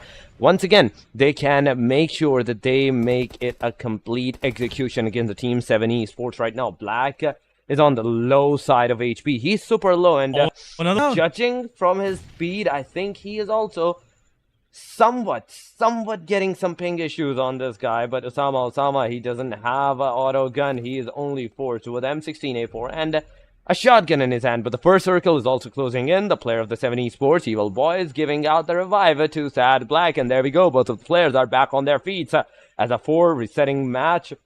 Skull takes down Evil Boy, the same guy that gave out the revival to Sad Black. Se7en Esports once again on the receiving edge, but now the circle is also going to be a big disaster for the team. This will mark that Se7en Esports might be either forced to retreat at this time from the back lines, or the Team Star might be going straight up for that aggression. As Daniel with the utils, he's throwing the smokes, he's making sure that the cover is there before he pushes forward. But Joker, he gets taken down once again by the circle. There was so much damage by the hand of Fury that he was forced to take down from the circle. But look at that, one player down from the Team Star. Osama was eliminated. Daniel is super low on that HP, but he takes one player down, finishes the player off, and right at that instant, Se7en Esports also takes the initiative against the Team Star. Stars also on the receiving end as the fight goes to a 1v2. We are seeing the peak fires, and Fury takes the final nail in the coffin on the Team Se7en Esports. Gets the 4 players, but at the cost of one of his own teammate. But Se7en, that's not just the only fight that's happening. On the other side, XGeneration has also took down 3 of the Team AS's players. Yeah, it's kind of, I would say, a quick fight happening between both of these teams. We saw XGeneration and AS going against each other last match as well, this time around as well. But look at this, AMZ it's not in the process. At the same time, we saw our team Magnus Esports, 2 of the players are pretty much knocked out now. Se7en is low on HP, but Rahman is there still waiting for that revival. But one more utility goes in. Se7en still getting some more chip damage, but AMZ XH2E is not backing off. Position has been revealed. Rahman is giving out the position of Magnus Se7en, and this will give some time to the players of AMZ to actually close on and revive their fallen comrade. And once Rahman is up, it will be an interesting fight, because Team Mag also reviving their player, but in the kill feed, HR goes against Team Stars, taken down. Team HR taking down 2 of the players of Team Star, and looks like Team HR will flush things off, and it will be an end for Team Stars. Team Star down to last man standing, and HR have 2 eliminations to their name. Both of these, 3 of the players from HR are low on HP because of the play zone. Still, it is happening. AMZ on the other side, they have Rahman, and they have the control of Ruins once again. But one of the players from AMZ XH2 is pretty far away. Even if Magnus Esports, they decide to aggress on further, this player from far won't be able to provide any cover, and this can be a disaster coming to AMZ. But right now, they have retreated back, realizing this is not the right formation, because this can actually get them isolated, and one by one the players of AMZ will get knocked off. Second drop, MG3 light machine gun is on the way, ready to be put the hands on by any of these players. Right, the kill on the last one standing fast takes down Thug with a mini 14. More seconds to go. Another stage number 4 will pop up. But R70 it's happening. Divines take down Shamir. Buzzard is also knocked out. Pegasus is down. Still gonna have only 1 player knocked out, which will be eventually getting revive. Last man from Team RD, Pinkman, is still standing.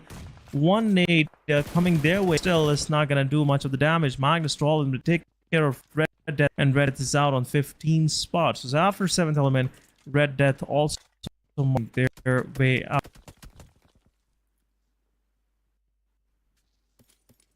14 teams and 3 eliminations so far for the team 7th element. I'd say they are still in a good compound. They're still in a good position for themselves. 70 Goku Bot, Divine, Tokusaurus, G24. They're all together in a single compound. But the position that they have in, it's completely covered by, I'd say, different teams. There's Team Magnus in the close vicinity. There's Team Hashtag in the closest vicinity too. And Hashtag, as they are a 3-man squad near the ruins compound, the outskirts of that, near the Mount Everest. They have also secured their position. 14 teams in the stage 3.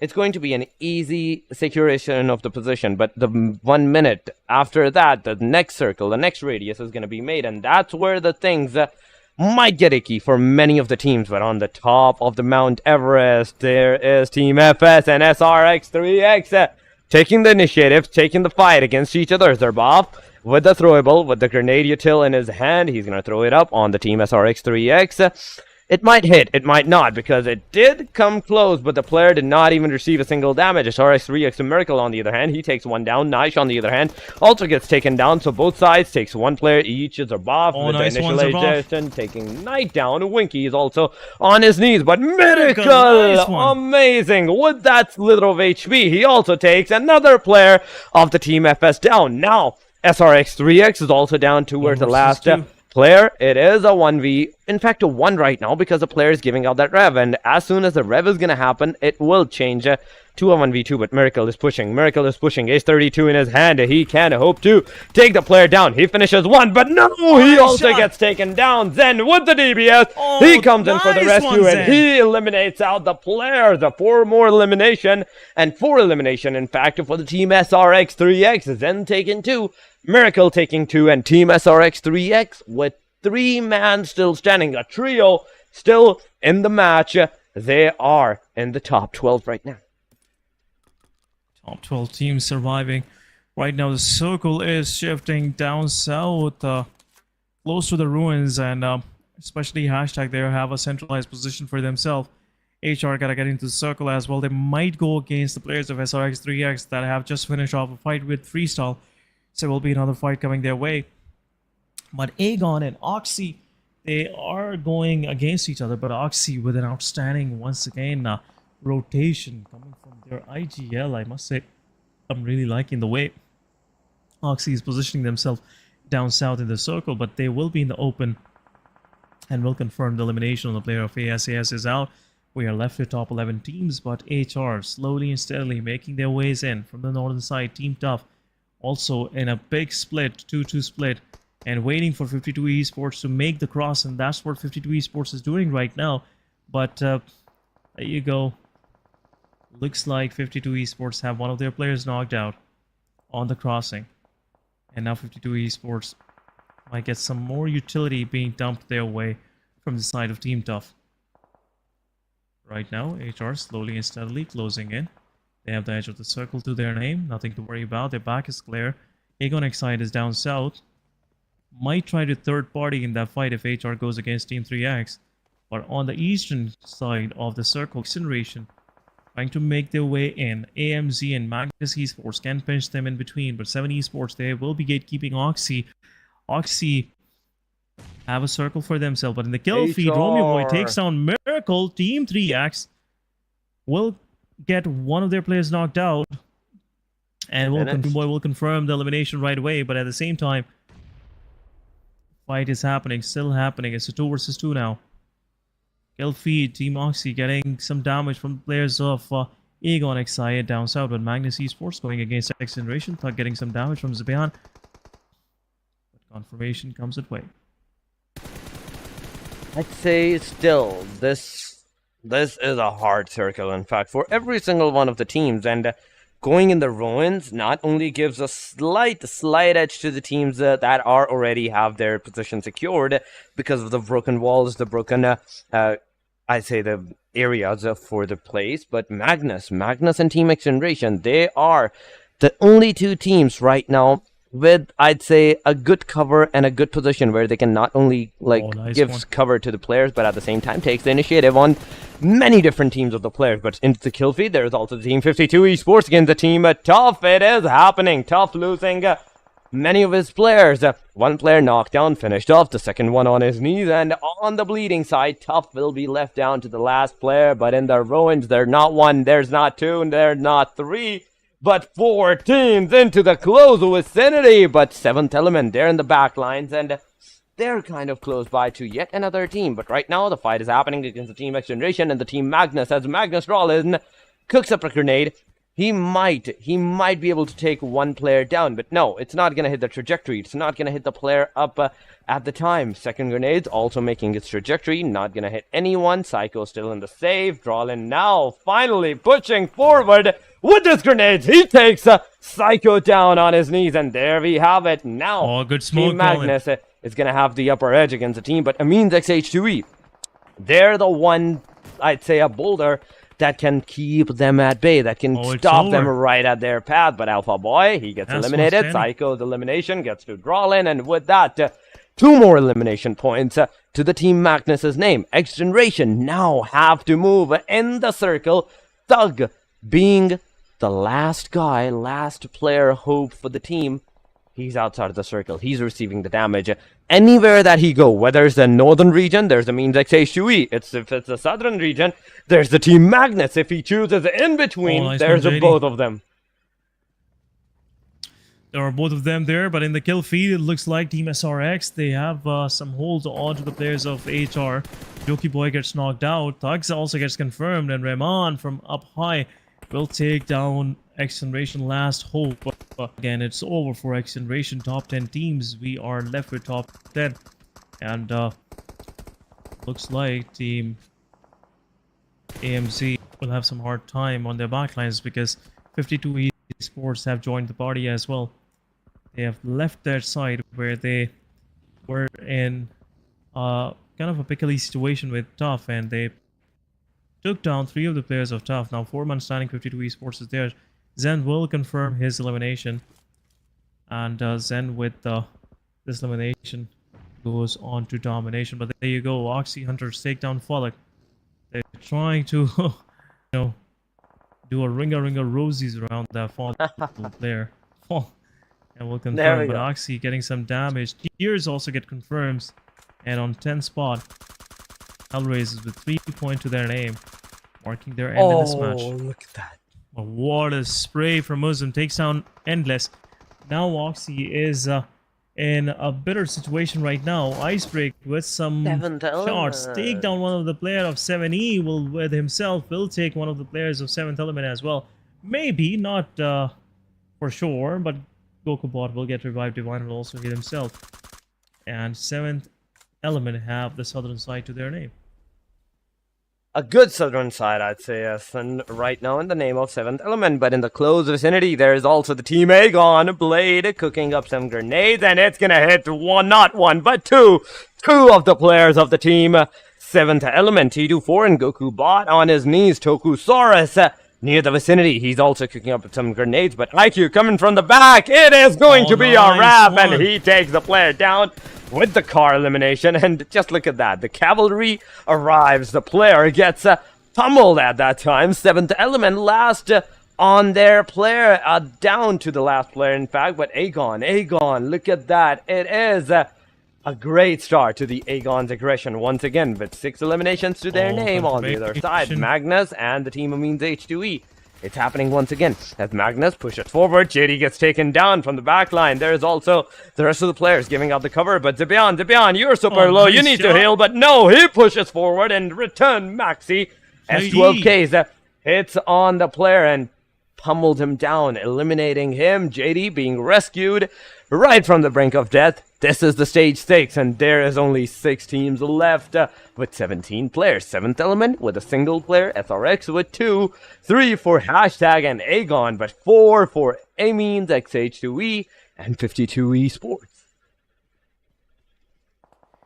As means XH2E took care of Magnus Esports, now 52 Esports have their focus on them, because now they are posing a threat, because right now on the northern side there is no one on the backlines of 52 Esports as for their information, but it is really posing a threat right now for these lads. So they gotta think ahead of AMZ if they want to take care of them. But no, it's just a matter of a few more moments where Team AMZ might go into a fight, an uninvited fight against Team AMZ.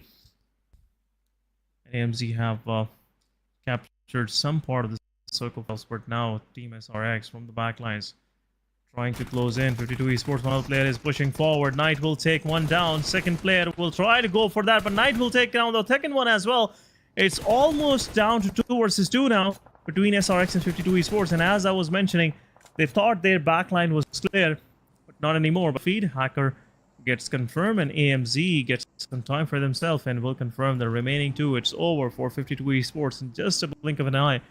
Team 52 is left for the lobby. We're down to top 5 team. AMZ with 8 eliminations with their name. SRX with 10 eliminations. Looking outstanding, but 7th element, Divine, the last one, got wrecked with a buggy and pretty much got rolled over. Team A gonna excite, really feeling themselves. 3 men standing. This team is really making it inside the circle, and now they are trying to scout the place where AMZ XH has been holding on to. IQ was trying those shenanigans with the buggy, but right now looks he has to go for the spray, and he's unaware of the situation where Rex is already providing cover. Team Aegon Excite might lose another player of theirs, but Aegon Excite 2-1 standing. IQ will get flushed.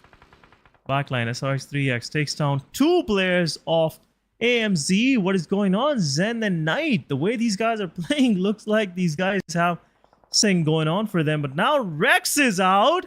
Team SRX, they have taken down 2 of the players from Team AMZ, and now they're posing a match. If Zen have a vehicle, I would definitely recommend Team SRX 3X need to push forward and confirm the final player as well. But AMZ is in the shambles now. Last one standing, trying to get something.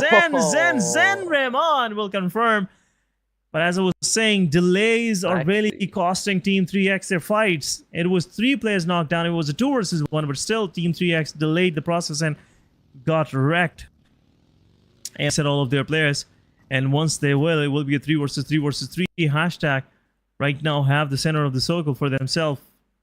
Flank 1 versus 6 is holding on to a centralized position right now, Torix.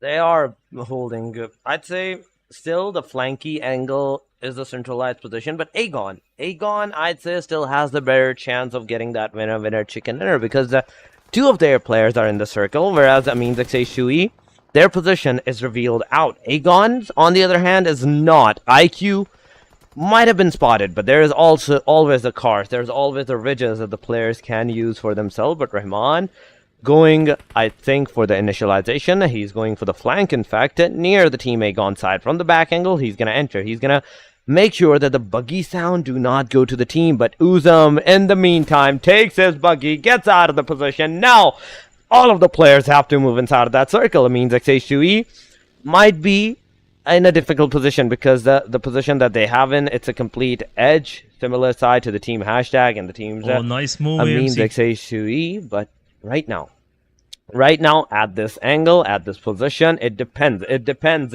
where the 8th stage of the circle is gonna go. So far, 10 elimination to the Amines XH Shui's names.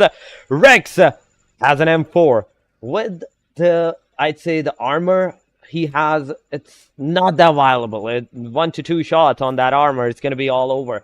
It's gonna be all it for that armor. But hashtag, they have compounds, they have a cover for themselves, whereas the rest of the players, Team Aegon or H2E, they're completely out in the open. Just the ridges cover that they have, but the next circle, that is in 10 seconds, 7 seconds, it's going to mark the difference. Whosoever has the circle will have the upper edge against both of the teams. But there comes the grenades from Rahman's side. No one is hurt. Aegon XI8 is in the circle somewhat. Team hashtag is in the circle as well, but Team A means XH2E. Now this team has to come out in the open. This team has to make their way in the circle right now. But IQ in the close vicinity of Rahman, he's going to throw a grenade, and if it does hit, oh my god, it's gonna wreck chaos. But there we go, Rahman receiving damage, still surviving. IQ once again using the util, but no, because from a different angle, there comes a fire from the team hashtag side. Yeah, some fire from hashtag Rex. Also players of Aegon XI8 down south, and IQ and Blade, both of them are kind of in a tricky situation right now. Lism's position is also revealed. Rex have to be careful, but some utility can actually provide some opening to the players of AMZ. But it's utility coming their way as well. IQ is low on HP. Utility goes from the side of Rex, not getting anything. Now AMZ have repositioned themselves down south. They are more interested in going against Aegon right now than going against team hashtag that they are holding inside the compounds. So compounds fight will be tricky, but there you go, Nate. And this Nate doesn't take one down. Blade is low on HP with one bullet. One more connection to the job, but right now, IQ with the utility. Blade gets knocked. Another one down. Team AMZ is down to one player that they have to deal with, and it's Uzum. Reman's position revealed. One nade already dropped down. Another one coming his way. And confirmation it is, but Reman will 1v3. get knocked down at the same time. Hashtag Flanky 1 versus 60 takes down another player. And it's over. 1 versus 3 now to deal for Team AMZ x H2E. H2E wasn't expecting this kind of turn of event. But now it's down to Rex. 1 versus 3, and it's over. Hashtag getting the winner chicken dinner for themselves. GG. GG's to the team. Amazing hashtag with 3 eliminations. I'd say a good survival to the team. A beautiful survival to the team. But 3 eliminations. 3 eliminations to their name at a total of 13 points. They're on the hashtag 18 in the overall standing right now after this winner chicken dinner with a measly 500 damage towards their name. The third match has been concluded. The second Erangel has been concluded. But guys, this is just a start, and we, for that instance, have to go on a short break. So stay here with us and we will be right back.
Welcome back, guys, once again to PMPL Pakistan 2023. This is your host Se7en. With me, it's Torix once again after this break.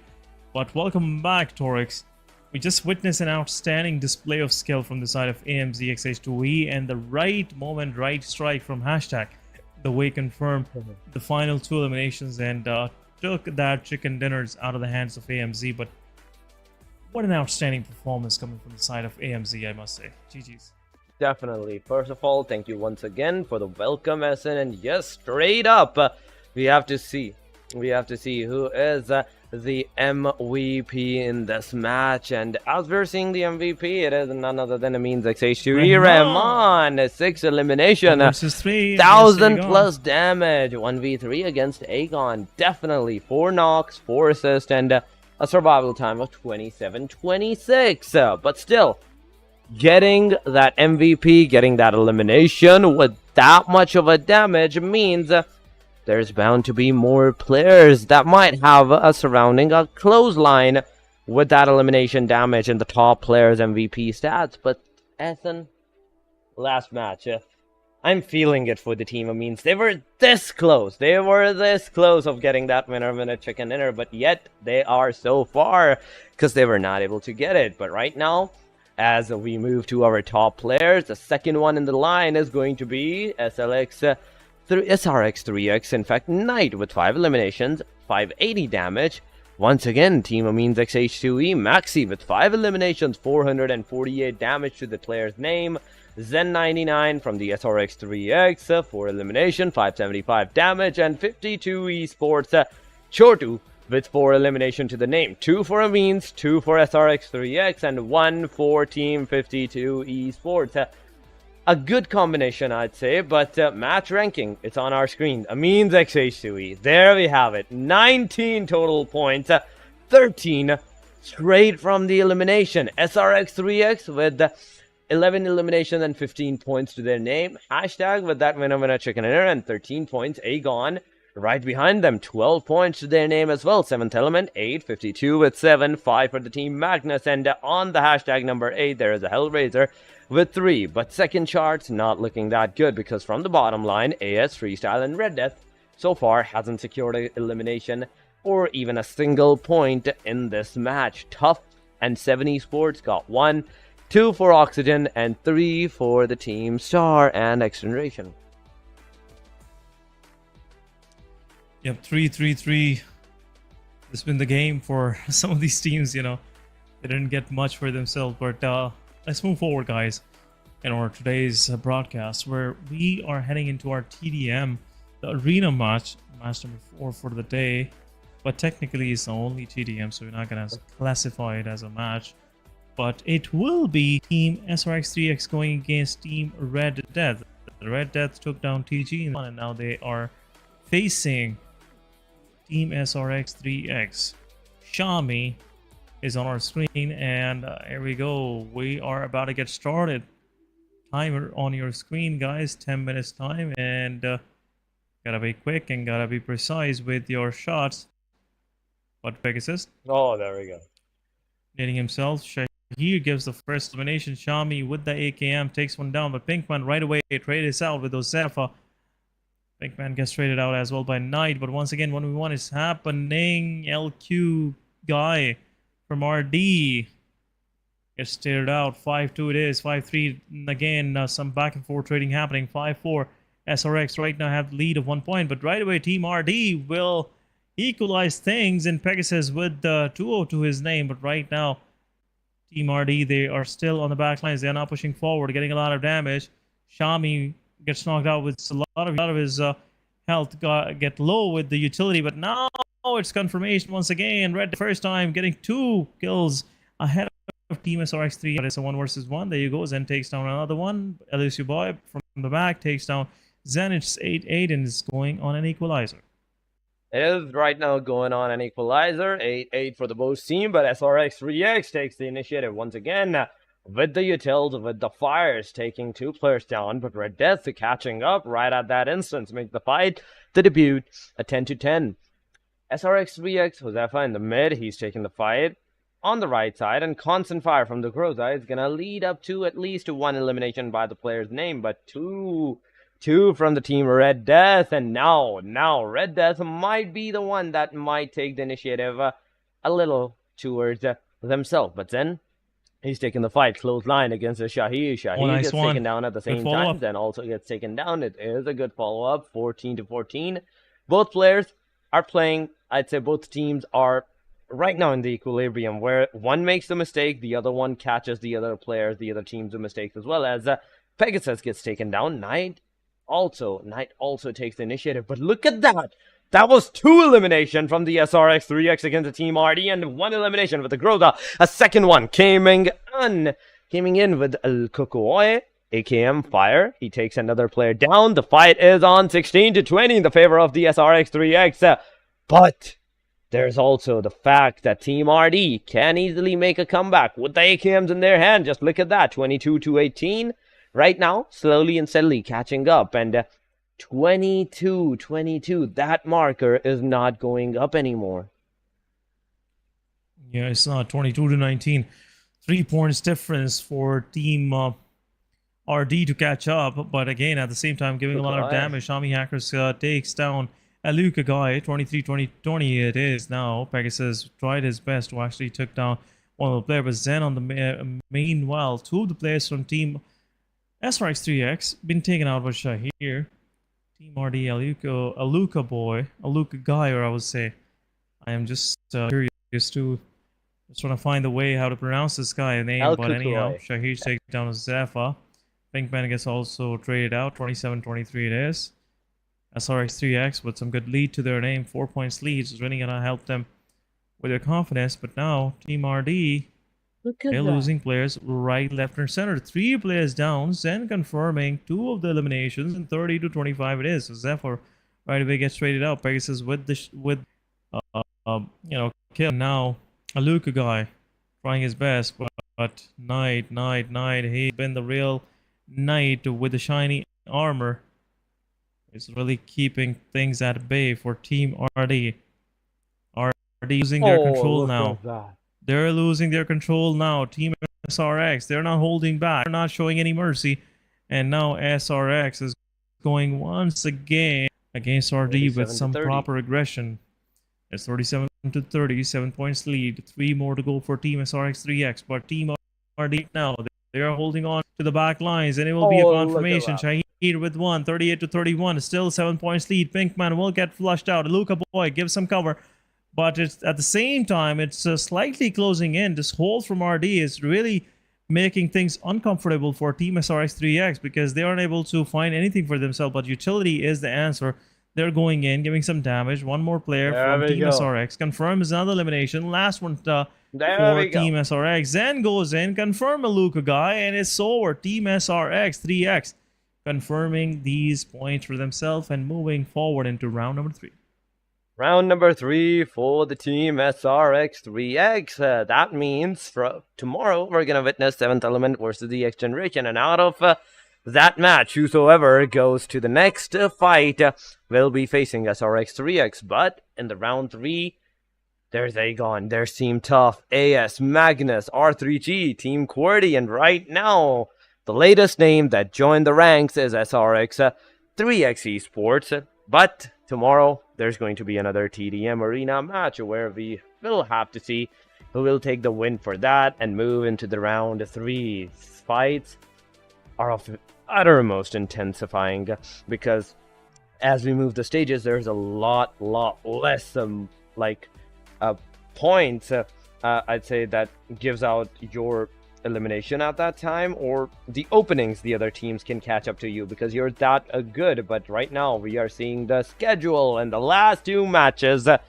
is going to be on the dry pace. Group A, C, D, and E in the first Miramar, and in the last Miramar we will see the Group B, C, D, and E. But right now, SN, the Group A, C, D, and E, they are together. They are going to take the initiative against each other, and they have to make sure in this they have to do something, because in the last one, Group A is not going to be playing. Group A have to be in uttermost care, and at the same time they have to make sure that every single point in this at least match counts out for them. Yeah, this will be the final one for themselves. And now, as we saw, Team Group B is on the benches, so not gonna see HR 7th Element, and at the same time, Amin's XH2E, the dominator from the previous match, and Team AS Esports in this particular one. So first Miramar will be, more of, I would say, Group A under the limelight, and also Group D, because Magnus Esports been playing fantastic throughout this match as well. They had a good fight against AMZ, but AMZ had they had something going for them. So that's the reason why they never let Magnus Esports actually catch up to them, and the real difference was made. But anyhow, as the moment goes, we are about to move into our match number 4. But guys, we'll be back after a short break. PUBG Mobile version 2.7 will be available soon. Let's take a look at all the new content. The long-awaited Dragon Ball Super collaboration is officially here. We'll be bringing you 2 new game modes for this collaboration: Dragon Ball Super themed mode and Battle Royale Dragon Ball Super. Dragon Ball Super themed mode will be available in Erangel, Livic, and Sanhok. In this mode, we've incorporated Dragon Ball elements into the classic Battle Royale gameplay. All players will embark on a journey to find the Dragon Balls to summon Shenron. Collect the Dragon Balls scattered throughout the map. The team that gathers all 7 will be able to summon Shenron at the Shenron altar and make a wish to obtain powerful buffs. Maybe if you're super lucky, you'll get 3 wishes at once. During the journey of collecting the Dragon Balls, players will obtain a type of energy called Ki during the game. Players can use Ki to unleash famous Dragon Ball moves. Players can obtain the Kamehameha by picking it up. It equips to the pistol slot. After charging, it will release a continuous high-damage beam. Bukujutsu is another skill that can be picked up during a match. Players can use this skill to fly freely in the air and make quick tactical maneuvers. The Senzu Bean is a new recovery item that is incredibly effective. The Dragon Radar can display the location of Dragon Balls that haven't already been claimed by other players. It can help you collect the Dragon Balls more quickly. The Air Car can carry up to 3 players. It's easy to put away and has better performance than regular vehicles. Tenkaichi Budokai, Kame House, Korin Tower, Dragon Ball Village. These are some famous landmarks that will appear in the game. Call your friends and explore with them now. The collaboration this time even has a hidden challenge, named Dragon Ball Trial. Win consecutively in the themed mode for a chance to take on the challenge. After accepting the missions, the team has to follow the instructions and gather 7 Dragon Balls. During the process, your team's location will be exposed to other players. All players will be drawn into battle for the Dragon Balls. To win the game, the trial team must successfully secure the Dragon Balls, defend the altar, and then summon Shenron. Are you ready for the challenge? In this standalone mode, named Battle Royale Dragon Ball Super, players can roleplay as iconic Dragon Ball characters. Use powerful, unique moves in a brand new anime-style map, and become the ultimate victor. There are 5 Dragon Ball characters in this mode. They are Son Goku, Vegeta, Ultimate Gohan, Piccolo, and Frieza. Select your favorite fighter. Master their skills to suppress your enemies and achieve victory in intense battles. In the new version, the new Ace 32 firearm will be made available on all maps. It uses 7.62mm ammo and has 6 attachment slots. What are you waiting for? Go try it out now. Furthermore, this update also includes a firearm attribute tag display. Newer players can go to their backpack to look at the tags of a firearm they've picked up to quickly grasp its characteristics. The new Cycle 5 Season 13 begins on July 18th. Be sure to stay tuned for the new season rewards. That's a wrap for the main new content of the upcoming version. For more information, be sure to follow our official PUBG Mobile community. Winner, winner, chicken dinner. See you next time. Battle Royale Dragon Ball Super is now available in PUBG Mobile. In this new gameplay, you can do battle while playing as Dragon Ball characters. Let's get to know them and their skills. Son Goku's standard attack is a barrage of Kidan. Its damage output is reliable with an average rate of fire. It's crucial to find the right time to attack. In order to make this a bit easier, Son Goku's charged attack is a continuous Ki blast, which can be charged up and fired to attack enemies. At the same time, Son Goku has a special movement skill, but this is great for mounting a surprise attack or to escape a dangerous situation. It can be stockpiled 3 times, allowing it to be used in quick succession. Get to know these moves and you'll be one step closer to victory. Similar to Goku, Vegeta's standard attack is also a barrage of Kidan. It has a faster rate of fire, but the Kidan travel a bit slower. It takes a bit of prediction to accurately hit enemies. However, Vegeta's charged attack fires a bunch of Kidan, which deals small area damage to the target. Vegeta charges up with energy when he hits enemies. Once fully charged, Vegeta can release all the stored energy at once to deal massive damage to an enemy. If you wish to fight at close range, then you have to try Ultimate Gohan. Ultimate Gohan's standard attack is a rapid flurry of Kidan that can deal a ton of damage while up close in a short period of time. When you're surrounded, Ultimate Gohan can use his charged attack, which is a powerful single Kidan. It needs to be charged up first, but it will deal a lot of damage to anyone caught in the crosshairs. It can decisively end a battle during pivotal moments. At the same time, Ultimate Gohan also has a special skill that generates a protective barrier around himself. The barrier can block 500 damage and protects from all incoming projectiles while in effect. When the barrier takes enough damage or the time runs out, it will dissipate on its own.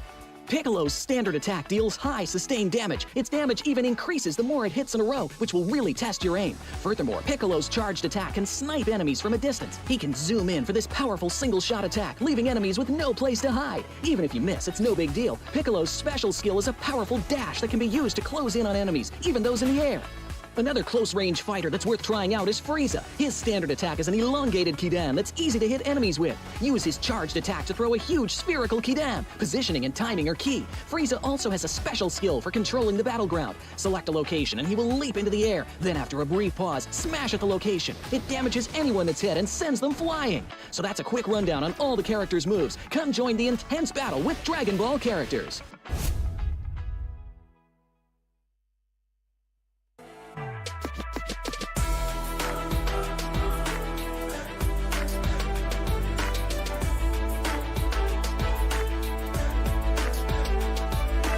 welcome back after this short break, and we're watching PMPL Pakistan as we are heading into our match number 4 for the day.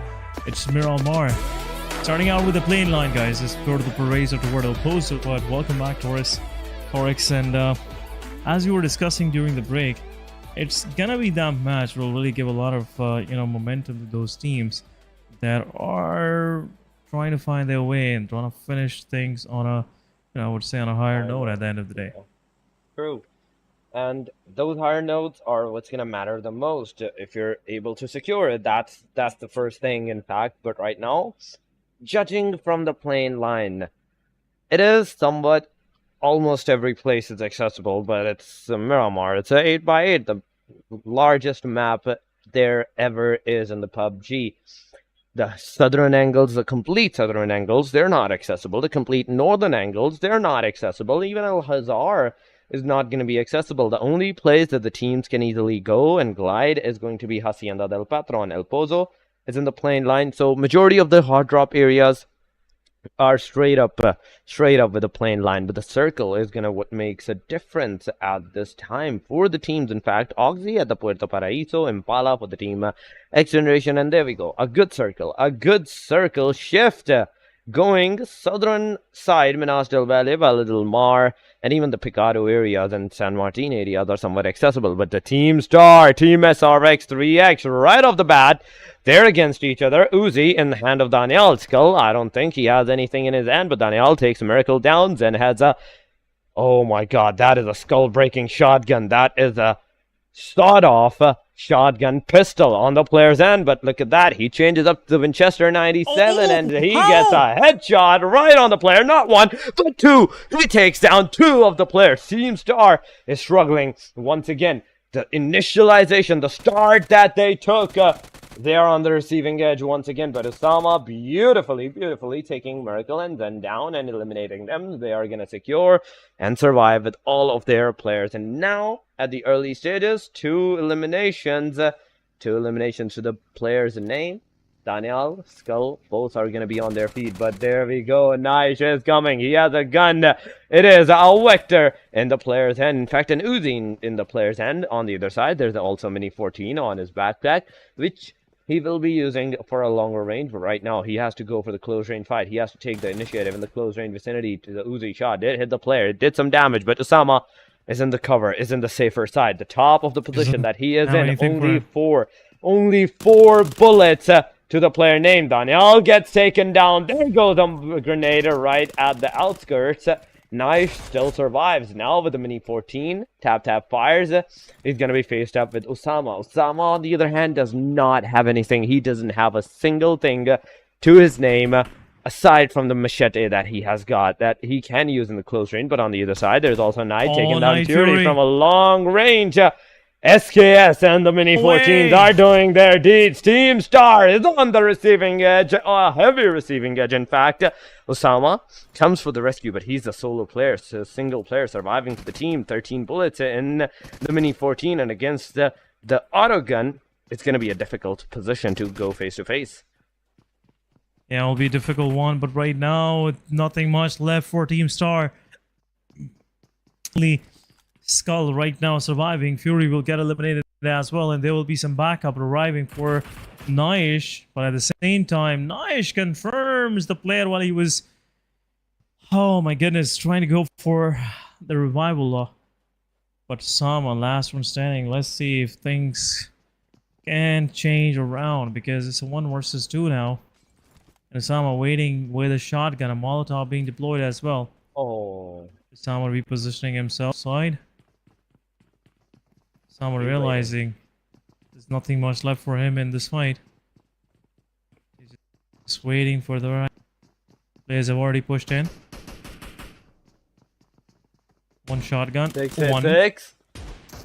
No! Oh, good try! Good try! 3x Naish at the end being the savior for 3x. But what a fight between both of these teams with very less of available arsenal. Still, they be able to fight for this long. But QWERTY Esports, they heard the shots, and they're probably pull over here and finish things off for 3x as well. Some early exits going for Team Star this time around. So far, I'd say the team completely overturned the situation against the Team Star, and where the Team Star initially took 2 players down, they took the complete squad, the complete team down on the players. But right now, the circle has formed once again. It is on the southern edge, where Hacienda del Patron is outside of the circle, where 2 teams are right now together against each other, Team QWERTY and the Team Hashtag.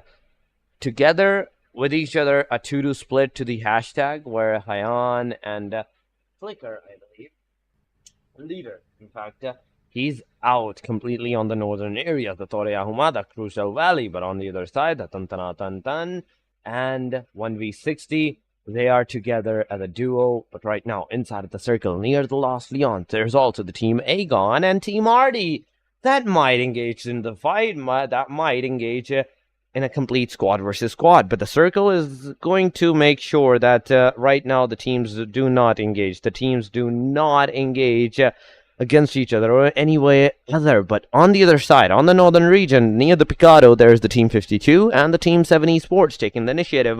SRX3X in the close range vicinity. They also have the chance to a third party in the complete scenario, but right now, Sad Black is on the receiving edge. He is down on his knees, and no revival will be coming out from the player. No revival will be coming so far. Hacker is on the receiving edge as well, because the second player gets taken down.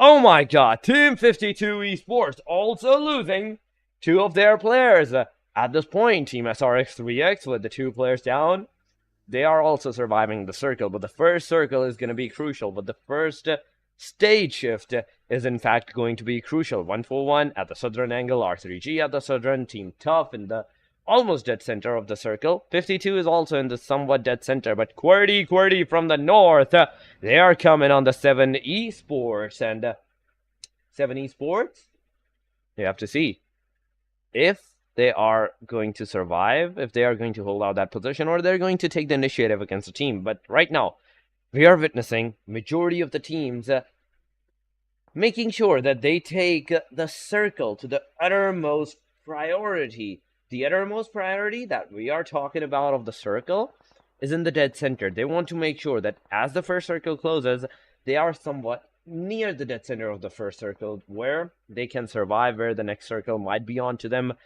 But so far, so good. No one is going to get engaged into the fight. 1-4-1, Team Artie, Team Aegon, Team Tough. Even though we can see from the long distance in this satellite view that the players might be close, as we zoom in, we see that it might be a difference of 2 to 3 buildings that the players might be situated at. But 1-4 Aegon XI8, IQ, it did some heat markers. There were some heat markers near the Team Tough against them, but no initiative, no connection has been done out on the players in the circle. The second stage not only is a really small over radius towards an eastern region, but also it is that small that these 15 teams are not going to be able to secure out their position in that. Rollin, like rotating right now in his buggy alongside of his player. There's Foster, there's Beyond, there's Finisher, but Finisher doesn't have a car yet. He doesn't have a car. From the back line, there's also the Team QWERTY 52, in fact, that is clothing line on the players. 3 players from the Team 52 Esports. Hassan is in the closest vicinity. There's also Walud. There is also the other player, that is Osama, at that vicinity. Hassan taking some damage. Finisher at the same angle. He has a good position. He can take the close 1v1 and a close complete squad fight against Team 52 Esports, but they want to make sure that they are at the upper edge in the fights. They are at the giving edge, not the receiving edge, because they don't want to receive the damage. They don't want to take the knockout and the elimination on themselves at this early stage of the match. 52, on the other hand, as they have lost one of their players, it's going to be a tough situation. It's going to be a tough decision for them whether they want to take the fight or not. Salman stopping, leaving his car out in the complete open. On the other side, there's the Se7en Esports taking the fight. 52 versus the Team Magnus is also happening as Zibian takes one player down. Rahman is on his knees by the hand of Team Tough. Zibian shooting at Hassan, taking almost him down because he was already knocked out. That shot, if it had connected, it could have been end for Hassan, but no. Se7en is going to make a comeback in this match. No, he's not going to be able to do that because as he is coming in the vicinity, as he is coming in the shack, he gets plummeted by the hand of Se7en, and Se7en confirms him up as well, getting the second elimination for the team. FS on the other side, into the back vicinity, near the Team 52 Esports. They're not taking the fights. They're not against the Team Magnus and 52. They're not making the same mistake as the Team 52 Esports did. They are staying their separate ways right now, but airdrop has been looted by Recon. Not only Recon the airdrop, but also looted that. QWERTY in the backline. We can see them taking the positions of the top of the mountains, but where the fights are headed, where the fights are situated, this is a bigger question. Right now, we are seeing a Black focusing completely on his game. His eyes are set on the prize and hoping to spot out the players, as Vinky's also trying the same thing near the Team QWERTY's vehicles. They're trying to find out the cars and if the players are stopping. But as we see the satellite view, we can see the second stage also closing up. This one might go in a dead center, might go in the Lost Leon, and if it did, it will be of a help to many of the teams, and it has gone to the center of the circle where Aegon is right now in the dead center. Se7en Esports, they're in the circle, they're in the vicinity, they're at a safer side, but Team Tough, 2 players in the circle, 2 players outside.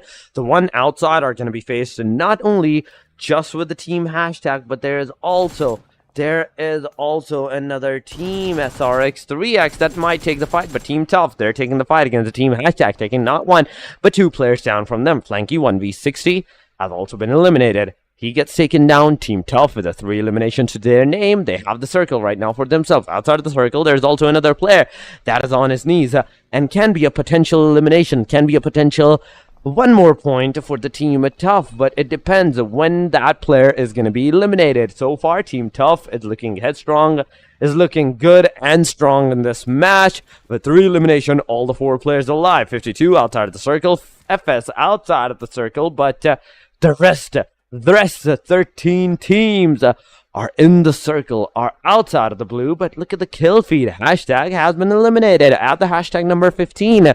Team SRX 3X near the Team Tough vicinity.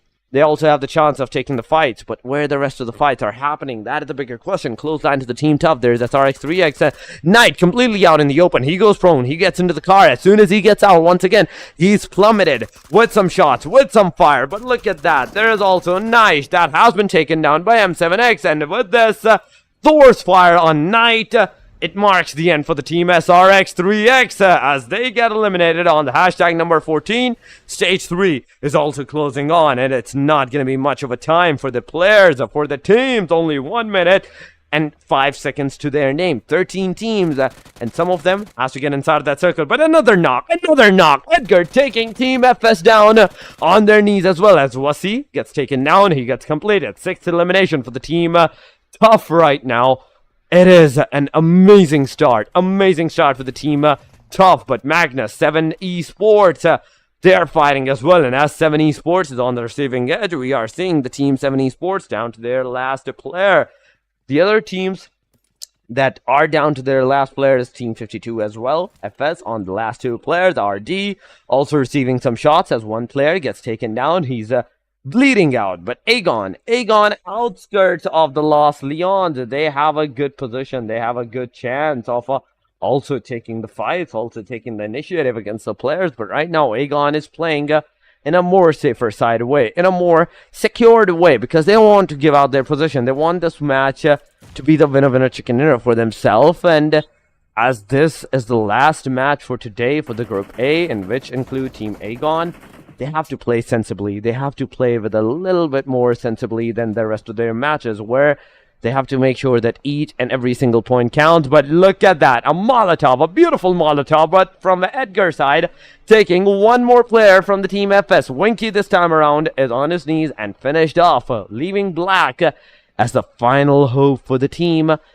Every single thing is on this player's shoulder. Black, whether the team is going to survive, whether the team is going to get some more initiative or some initial like eliminations points to their name. It's all dependent upon this player and this player's strategy alone. The rest of the player can only give him advice on what to do, what not to do, but the rest of the match, it's on this player right now. But Team Tough, with those eliminations that they secured so far, just look at that. Look at those beautiful eliminations. 7 to their name, and not a single player on their knees or out of the match. Magnus, with the same aggression in this match as well. So far, 3 elimination outside of the circle right now. They have to make their way. They have to move their way. But there are still 13 teams. There are still 13 more teams that are taking the initiative, taking the fight. But FS Blacks gives his elimination to the circle, not to the Tough. It could have been a second team elimination for the Team Tough, but it was denied. It was denied. Another plain line, another, in fact, circle is being formed up. This time, once again, in the Lost Leons, it's a northern shift of the Lost Leons, where complete city of the Lost Leons is still in the circle, but 20%, 20 to 30% of the area of the outskirts is also available for the teams to hold. 52, Walud being the last guy hope for the team of 52. He's close line to the team QWERTY. He can initiate the fights, but he has to make sure that he is where he gives out the damage to the team QWERTY, not the one on the receiving edge. So far, with 4 teams are being eliminated, Star, SRX, 3X, Hashtag, and FS. The rest 12 have the circle for themselves. And the circle has gone the Lost Leons. And this is what I wanted to talk about a while ago. Lost Leons is such a vast city that at least 3 teams can easily hold out their position, easily secure their position, no matter what the position that they're given on. They have the compounds, they have the position for themselves. And it's not the matter of how you can survive, it's the matter of how long can you survive for the team. But right now, Team RD and Team Oxy, they're the ones at the southern end of the Lost Leon securing their position. At the hard southern side, there's 141 and R3G. R3G, that is taking once again the initiative, SN, and 141 is on the receiving edge. Oh my goodness. Oh my goodness, team. 141X Bob Blue getting third party as well from Megan XI8. IQ is really giving them that damage, something, your nightmares, catching you. And this time around 141, they weren't expecting this kind of pressure coming from the side of Bob Blue, from the Megan XI8 from far away. And it's over. Team 141 down to last man standing. Noki is there, he's waiting. And one strike of the utility will do the job, will do the deed for Team 141 Bob Blue. It will be an early elimination, but anyhow, it is what it is. There you go, Noki going for a 1 versus 1. Utility in the hands of the players of Team Bublu. He heard it. Push back the player of R3G. He's been carefully asked for some support on the back end. Senny is there with an M762. Say this gun gives you a lot of damage, but it gives you some I would say some shake to your soul as well. Noki once again going in. There's been third parties happening, and there you go, some push inside of R3G. Senny, and it's a confirmation. Noki gets the kill, and Team R3G opening up their accounts in this match. But Aegon, they have that angle, and R3G gotta be careful. They cannot stay there for quite long, and this extra care will keep them a 4-man intact squad. But RD, another team for circle shift, so they can actually give some to the players of R3G. Just want to see where is exactly Aegon on that map, which is giving them this kind of angle where they confirm those eliminations on the players of Team 141 Bubble. I'm still curious how they managed to do that. Anyhow, they did it. Se7en Esports on the other side, down to the last man standing. Joker it is. Close by to the players of Team Tough that are trying to get from the western side of the circle. They're trying to make their way in. Right now we're about to get into stage number 6. Is closing in, just 1 minute and 23 seconds. Aegon on the other side, going against Magnus. Magnus one of the players from Aegon, and also in return got one of their player knocked out as well. Now it's time. Well, now it's time for R3 RD. They've been waiting for this moment. They've been waiting for this moment, and now it's time where they will find something for themselves. But Blade confirms his elimination. Foster gets eliminated. R3G getting some edge of the circle for themselves now. But in the kill feed, Team QWERTY getting one of their players eliminated. Team QWERTY down to 3-man standing. Khan gets confirmed. It's Voltrix and Wolverine and Freestyle. Freestyle is deep, right in between the players of TG and 52 Esports. But Magnus is slowly and steadily closing in. We have the Miramar specialist Wolverine on the side of Team QWERTY. So Magnus gotta be careful. A lot of experience on the belt of this player. So you cannot take him that easily. Right now, RD, they're not finding those right angles, Torix, so they can punish the players of R3G. 11 teams are still in this match, even in the stage of 6. 36 total players are surviving, and majority of the teams I can see as a complete squad. It's a big thing that the teams are still pulling off. XGeneration on the eastern angle, SLX in the city of the Lost Leons, QWERTY close line to them, but QWERTY with the 3-man, a trio near the Team 52X of Alud, the solo guy surviving for the team. It's a hassle, I think, because getting out of the compound really will give a chance to Alud to take down the players of the Team QWERTY as well. But Magnus is also entering. They have to be careful on that. But Voltrix taking the vehicle, going straight to Alud's angle. And will he get into the fight is a bigger question, because if he does, there is some more either elimination for the Team QWERTY side, or it is going to be Team QWERTY that might get the elimination on them. But there we go. The players are close line. R3G, they're taking the fight, but Alud gets the knockout and the elimination on QWERTY. Voltrix, he confirms it. Team QWERTY now down to the 2 players, but RD, they're also taking the fight against the Team 52. In fact, R3G, where one player, Seni, is down on his knees, but 52 Esports, they're no longer into the game as they get eliminated. The last guy gets eliminated, and we're down to the top 10 teams. 33 players still in the match. R3G making their way inside of that circle, but look at that, the predictive spray in the windows. It will do some damage to the Pinkman, but Pinkman still survives, throws some smokes, gets the kill, gets the elimination on the R3G, and now RD, the position that they have, they can gatekeep R3G at that time. But look at the kill feed. Se7en Esports, they're taking the initiative, but now, as soon as I said they're taking the initiative, they were the one to be initially taken out of the match. R3D, 420 boy, also knocked out. Look at that. Not only the zone is giving out the damage, immense damage to the players, but there's also the third parties that's happening, the backstabs that is going on. RD right now with 4 total elimination, 4 total players alive in the match. They are going a good start. They are making a good start. RD, on the other hand, with 4 eliminations and a good compounds to their name, they are close line to the Team Tough, and going outside of this building may help them a little bit, because on top of this building, you might have that particular angle where you need to see the players out. But SLX Recon Noob in the kill feed. Once again, XGeneration is on the receiving end. This is the beauty of Lost Leons, and this is the beauty of Lost Leons. Every single team, these 9 teams, have the compounds for themselves, have a good particular position where they can stay safe and take the fights at the same time. But the team who will make the mistakes will receive the knockouts and the eliminations. Yeah, we're seeing some of these teams really struggling to find, even in this vast city, a place to hide or a place to reside, I must say. Team Tough, another player knocked out outside the zone. Team Tough is on the brinks of elimination. Team RD will take care of that.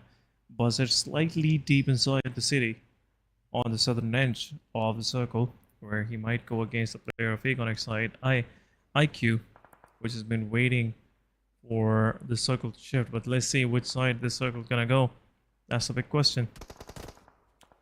Right now, Magnus Esports being gate kept by the side of Aegon X-Side. Aegon X-Side have to be careful. Clients are being washed by the players of Foxy and Team TG. Northern Edge is now contested by 2 teams. XGeneration trying to make their way in. XGeneration have changed their position. They have chosen a different route into the circle. Same time, Magnus Esports slowly and steadily trying to make their way in. real clash is going on the eastern edge of the circle where SLX, Team Oxy, Team R3G, Survivor Boss will go against each other. Good thing for SLX is they have all of their 4-man standing, so against Oxy, it'll be an interesting fight because Oxy is slowly and steadily trying to make their way in because they know if they will delay the process, next circle shift will abandon them and this will be a disaster. This will be a new task ahead of them. But now, Team Tough Thor takes down Pegasus. RD confirms the final one. Team Tough, Buzzet confirmation. There you go, Pinkman and Buzzet clearing out the remaining Se7en and Thor. And Team Tough is out. We are down to top 8 teams. Team RD still have the circle on the south side. It's not gonna be a problem for them. But look at Buzzet, the way he has taken the center of the city from the rest of the team is also slowly and steadily moving in. The rest of the team is moving in, but look at the kill feed. It's going haywire from now point onward. Blade taking not one, but 2 players down of the team. Magnus, XGeneration also receiving some damage. SLX and Oxy clothesline to each other, but in the backside there is also R3G Was, a solo player surviving for the team. This is the 14th match. Group A, this is the final chance for the Group A to shine because in the next Miramar, Group A will not be playing. It is going to be Group B, but right now, Magnus taking the initiative once again, taking some players down of the team XGeneration. They can hope to take that aggression, but Oxy, they're also playing sensible, looking at the team RD. 10 seconds nice once work, again, Buzzet. but the circle is closing in, and Les also making sure that he also watches out for the players, but there we go, the smoke path was deployed, and an easy entry inside of that circle for the team RD right now. The rest 2 players are also taking their initiative inside of that circle, and look at that. Nice one. Easy entry inside of that circle. This means the fights are even gonna get more intense. Magnus using the grenades against the team Aegon XI8. A utility might be heading towards them, but Blade also throwing some smokes, making sure that there's at least a cover towards his name. But Zebian throwing the grenades, drawing with the throwable as well. Zebian versus Falak can possibly happen, but look at the guns that Aegon has. 2 DBSs, Falak, Blade, both ready with that. Anyone that is coming towards these players, it's a clear suicide, but Freestyler taking 2 players of the XGeneration. It was a knockout, and right now, 3 of the Team XGeneration are right now down. The last man standing for the Team XGeneration. We have to see where the player is, but on the other side, look at that. Aegon, nice they are work. Doing that. Red Death, they are doing that. XGeneration to the last man standing as well. QWERTY's out by the hand of XGeneration. Alpha Boy. Now, there's a slight chance that XGeneration might be able to give out that rev to his players, but Aegon XI8, the last 2 players, Falak, Blade, they're together. They are making sure that whether they push, whether they stay, they do it together. They do not go their separate ways because a single wrong move will lead up to their demise. And this is the last match that they are playing for today. So they have to make it count. They have to make it secure. A good point securation at least for the elimination and the position. So far, if they get eliminated, it's just 1 point to their name in the position. Top 7 teams are still alive. 20 players are in the match. Circle, once again, is going to take its shift. Where it will go is a big question because this is the stage 9 and no one is going to have the circle for themselves. Blade getting out. Once again, moving back in, but into the kill feed. Recon Noob taking XGeneration. Thug. Nice work, XGeneration as they were once again back on their 4-man feed. SLX, TG, they're taking the fight. Zigsaw is super low. Aegon being eliminated by the hand of Red Death, Buzzet, and Pinkman's grenade. That were 2 players that did the nade and the elimination on the team Aegon right at that instance. 5 total teams are surviving. R3G was also being eliminated.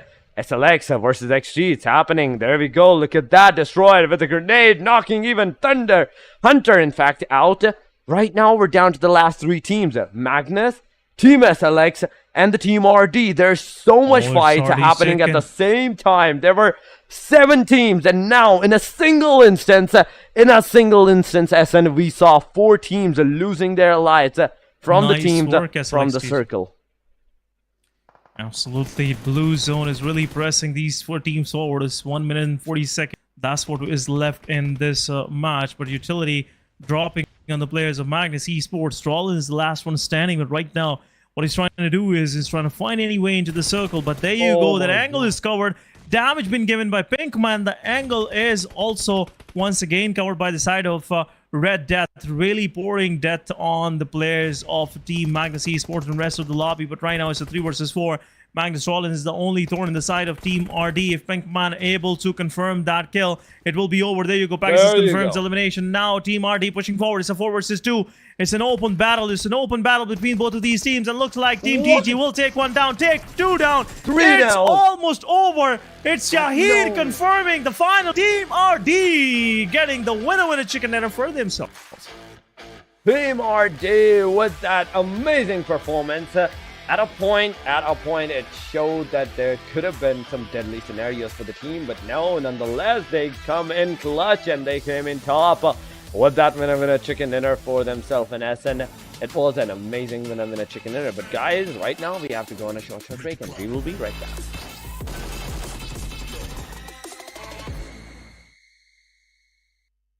A new 1.6 by 1.6 kilometer map is coming to PUBG Mobile version 2.7. In this map, there are several energy zones where you can receive random attribute boosts, such as increased speed and health recovery. At the same time, lots of supplies spawn in the area. Be sure to grab them while you can. After finding all the supplies in an area, you should keep moving to find more supplies. The fastest way to move about is through portals. Go through one to teleport to the other side somewhere else on the map.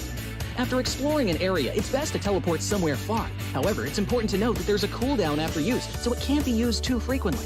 If you want to travel across mid-distances, be sure to take note of the updrafts on the map. Get close to an updraft to get lifted into the air. After reaching a certain height, you'll descend back to the ground. During your descent, you can freely adjust your direction to head to your destination. This transportation method is very handy for escaping dangerous situations. Another thing you have to watch out for are the volcanoes on the map. The lava erupting from these volcanoes can cause damage within a certain range. Be sure not to step on the lava, otherwise you'll keep taking damage and lose health. After arriving at a new area, be sure to search for exclusive crates. Approach them to get exclusive themed supplies. Apart from exclusive crates, timed airdrops are also a great way to get supplies, so make sure to keep an eye out for the countdown timer on the minimap. It indicates when an airdrop is about to appear. After the countdown ends, a crate with amazing supplies will rise from the ground. When this happens, there will surely be many enemies vying for the crate, so make sure to lie in wait beforehand and evacuate quickly after grabbing the supplies. If you get injured when going for the supplies, go to the recovery point indicated on the map. You'll be able to heal there. Just run into it to fully restore your health and armor in an instant, just like with teleporting. The recovery point has a cooldown after using it. It can't be used again until the cooldown ends. If the battle gets too intense and you find your teammates eliminated, you can bring them back within a limited time at the towers located on the map. The towers also have cooldown after being used. Each player can only be brought back by a teammate once. Players that have been brought back will directly respawn near the tower that was used without having to jump back to the battleground. Hurry and join your friends in the fight for victory.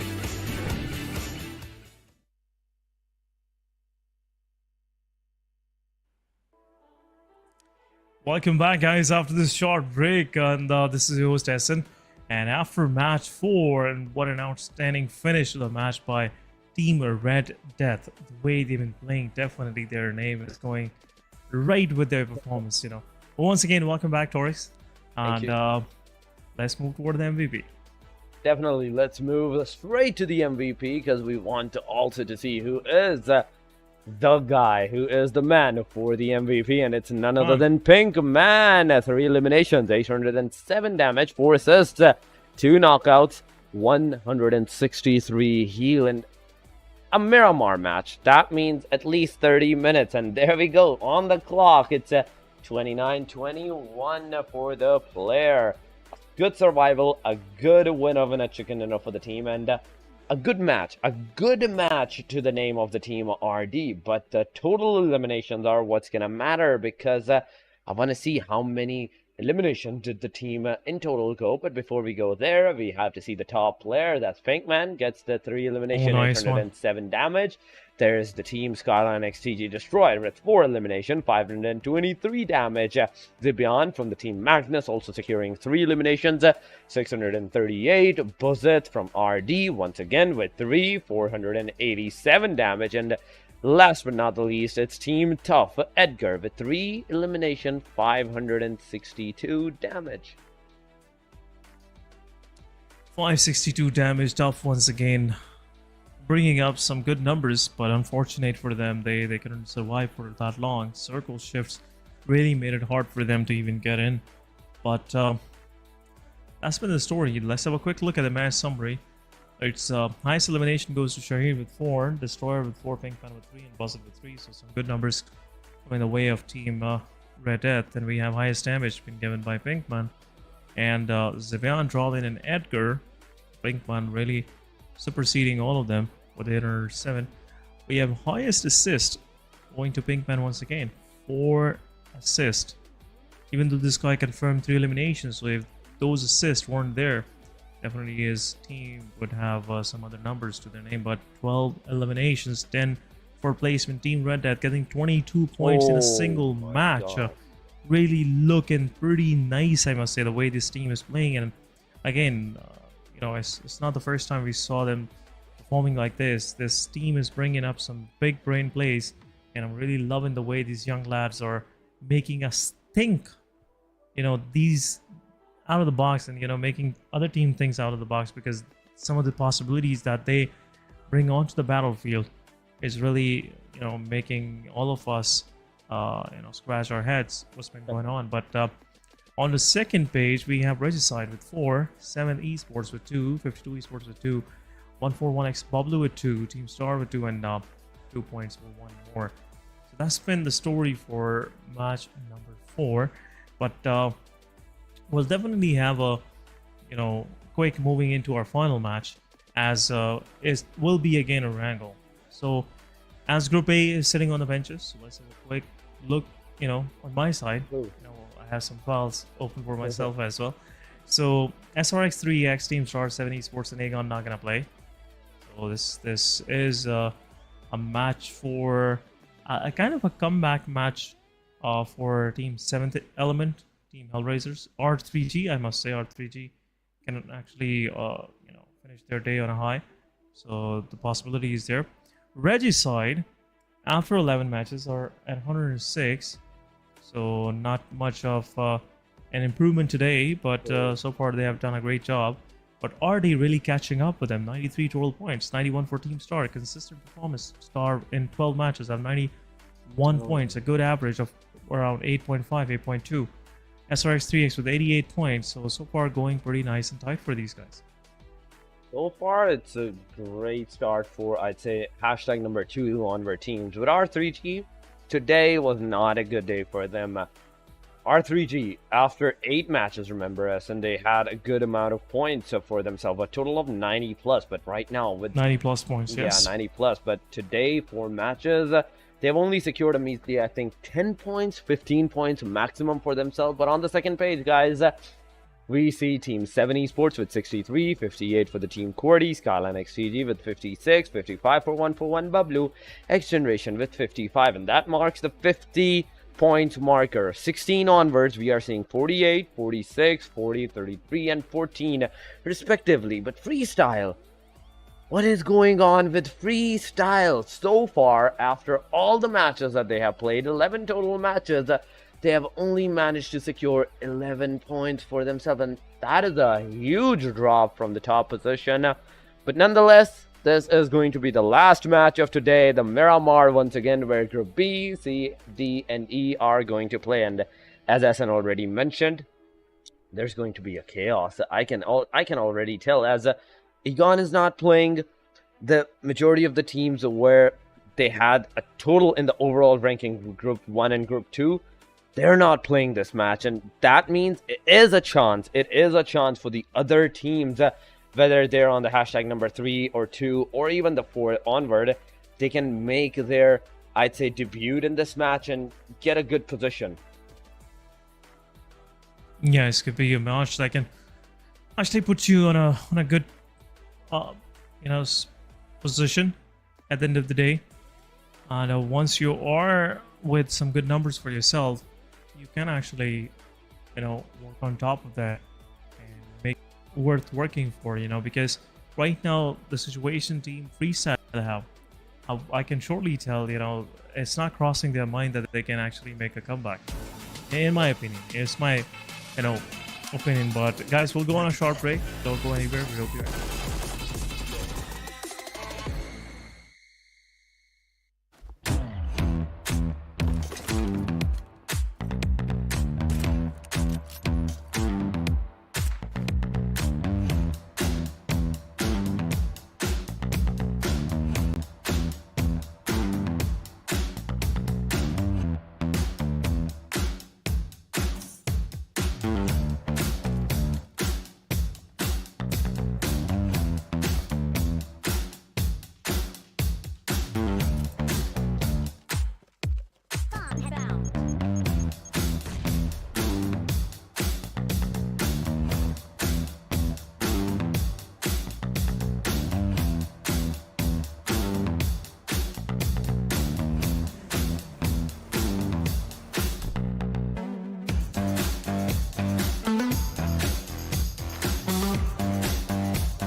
new 1.6 by 1.6 kilometer map is coming to PUBG Mobile version 2.7. In this map, there are several energy zones where you can receive random attribute boosts, such as increased speed and health recovery. At the same time, lots of supplies spawn in the area. Be sure to grab them while you can. After finding all the supplies in an area, you should keep moving to find more supplies. The fastest way to move about is through portals. Go through one to teleport to the other side somewhere else on the map. After exploring an area, it's best to teleport somewhere far. However, it's important to note that there's a cooldown after use, so it can't be used too frequently. If you want to travel across mid-distances, be sure to take note of the updrafts on the map. Get close to an updraft to get lifted into the air. After reaching a certain height, you'll descend back to the ground. During your descent, you can freely adjust your direction to head to your destination. This transportation method is very handy for escaping dangerous situations. Another thing you have to watch out for are the volcanoes on the map. The lava erupting from these volcanoes can cause damage within a certain range. Be sure not to step on the lava, otherwise you'll keep taking damage and lose health. After arriving at a new area, be sure to search for exclusive crates. Approach them to get exclusive themed supplies. Apart from exclusive crates, timed airdrops are also a great way to get supplies, so make sure to keep an eye out for the countdown timer on the minimap. It indicates when an airdrop is about to appear. After the countdown ends, a crate with amazing supplies will rise from the ground. When this happens, there will surely be many enemies vying for the crate, so make sure to lie in wait beforehand and evacuate quickly after grabbing the supplies. If you get injured when going for the supplies, go to the recovery point indicated on the map. You'll be able to heal there. Just run into it to fully restore your health and armor in an instant, just like with teleporting. The recovery point has a cooldown after using it. It can't be used again until the cooldown ends. If the battle gets too intense and you find your teammates eliminated, you can bring them back within a limited time at the towers located on the map. The towers also have cooldown after being used. Each player can only be brought back by a teammate once. Players that have been brought back will directly respawn near the tower that was used without having to jump back to the battleground. Hurry and join your friends in the fight for victory.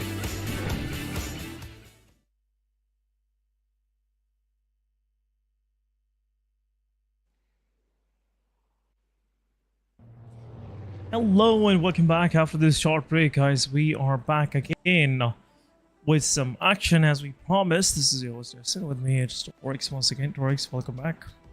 Thank you so much, Se7en, once again for the warm welcome and the finally awaited match, the Miramar, the last match for today is finally here at the plane line. We can see starting from prison towards the Oasis area, western side favored plane line, I'd say, where El Pozo, the Picado, San Martin, Hacienda, and even the southern areas, Los Higos Prison, or even the Chumacera areas are completely accessible for the teams, with the Los Leon, the Puerto Paraíso, and Impala, the higher eastern regions.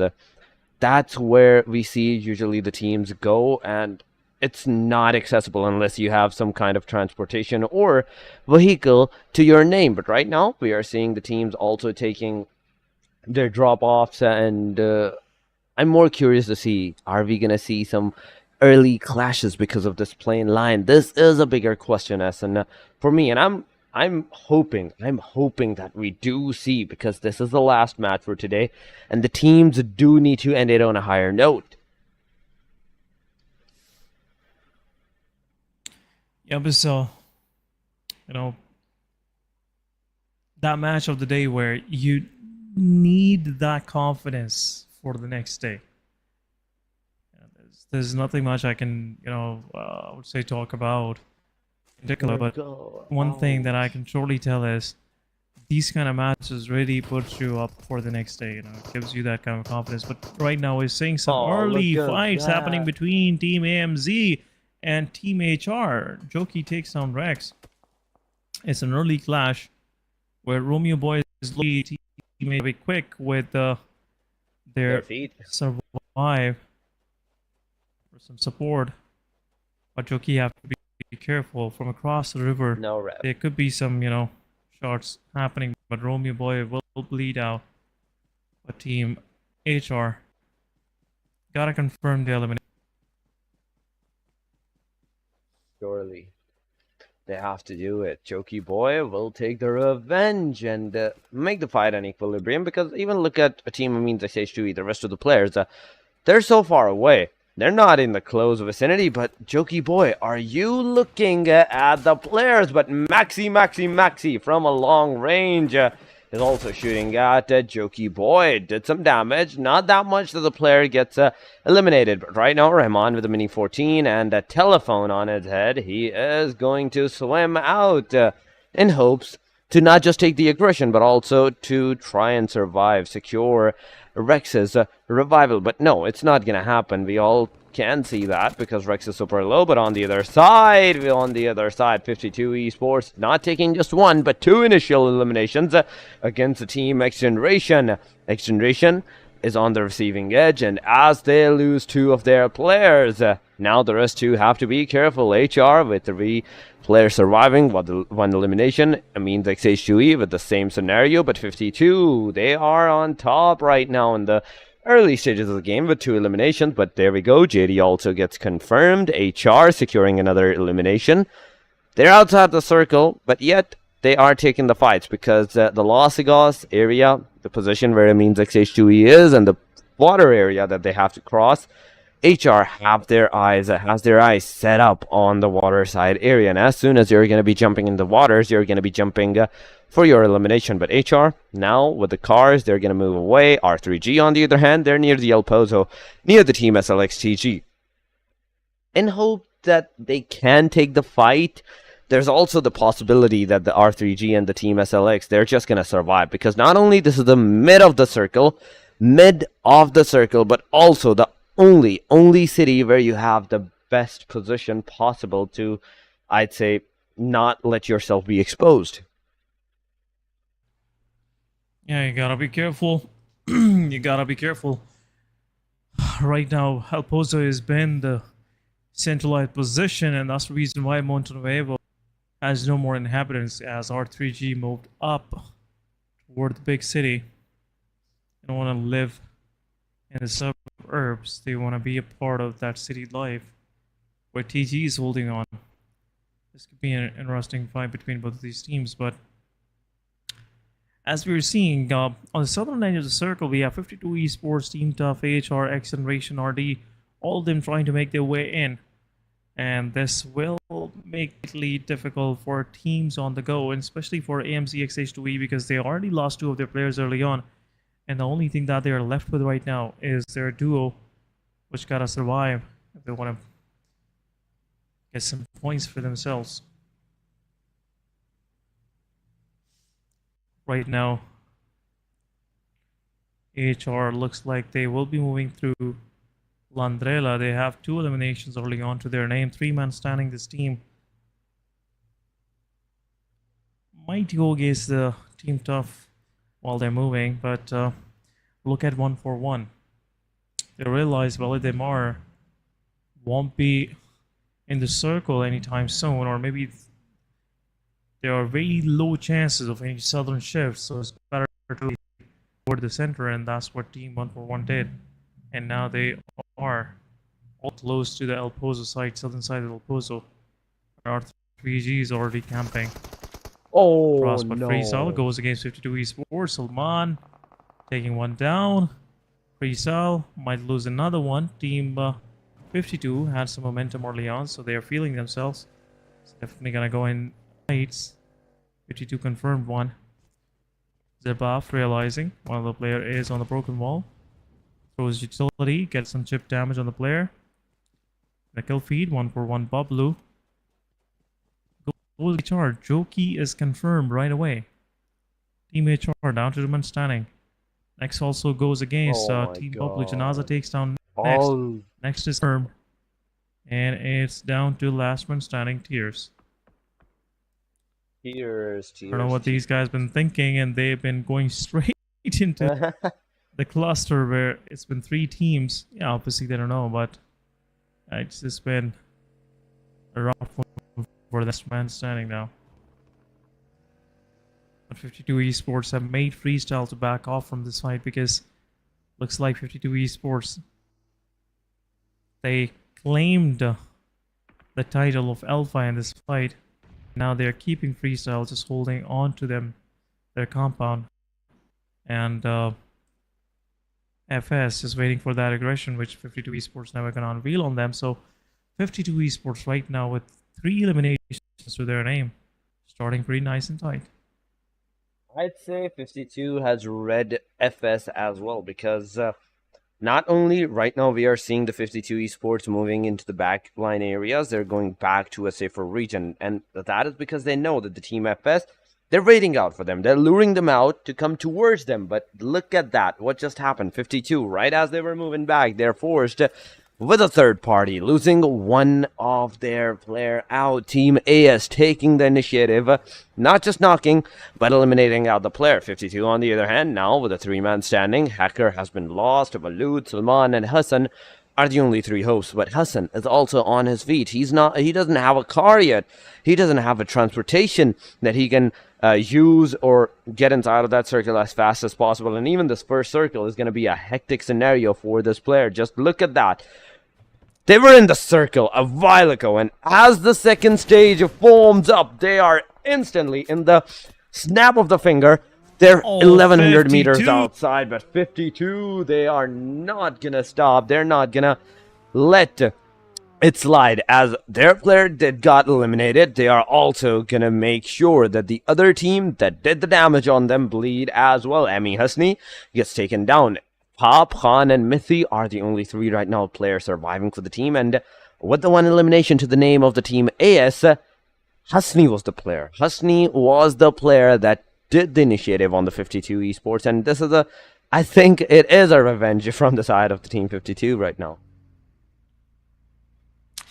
Yeah, 52 Esports now have 4 points for themselves, but they lost one of the players.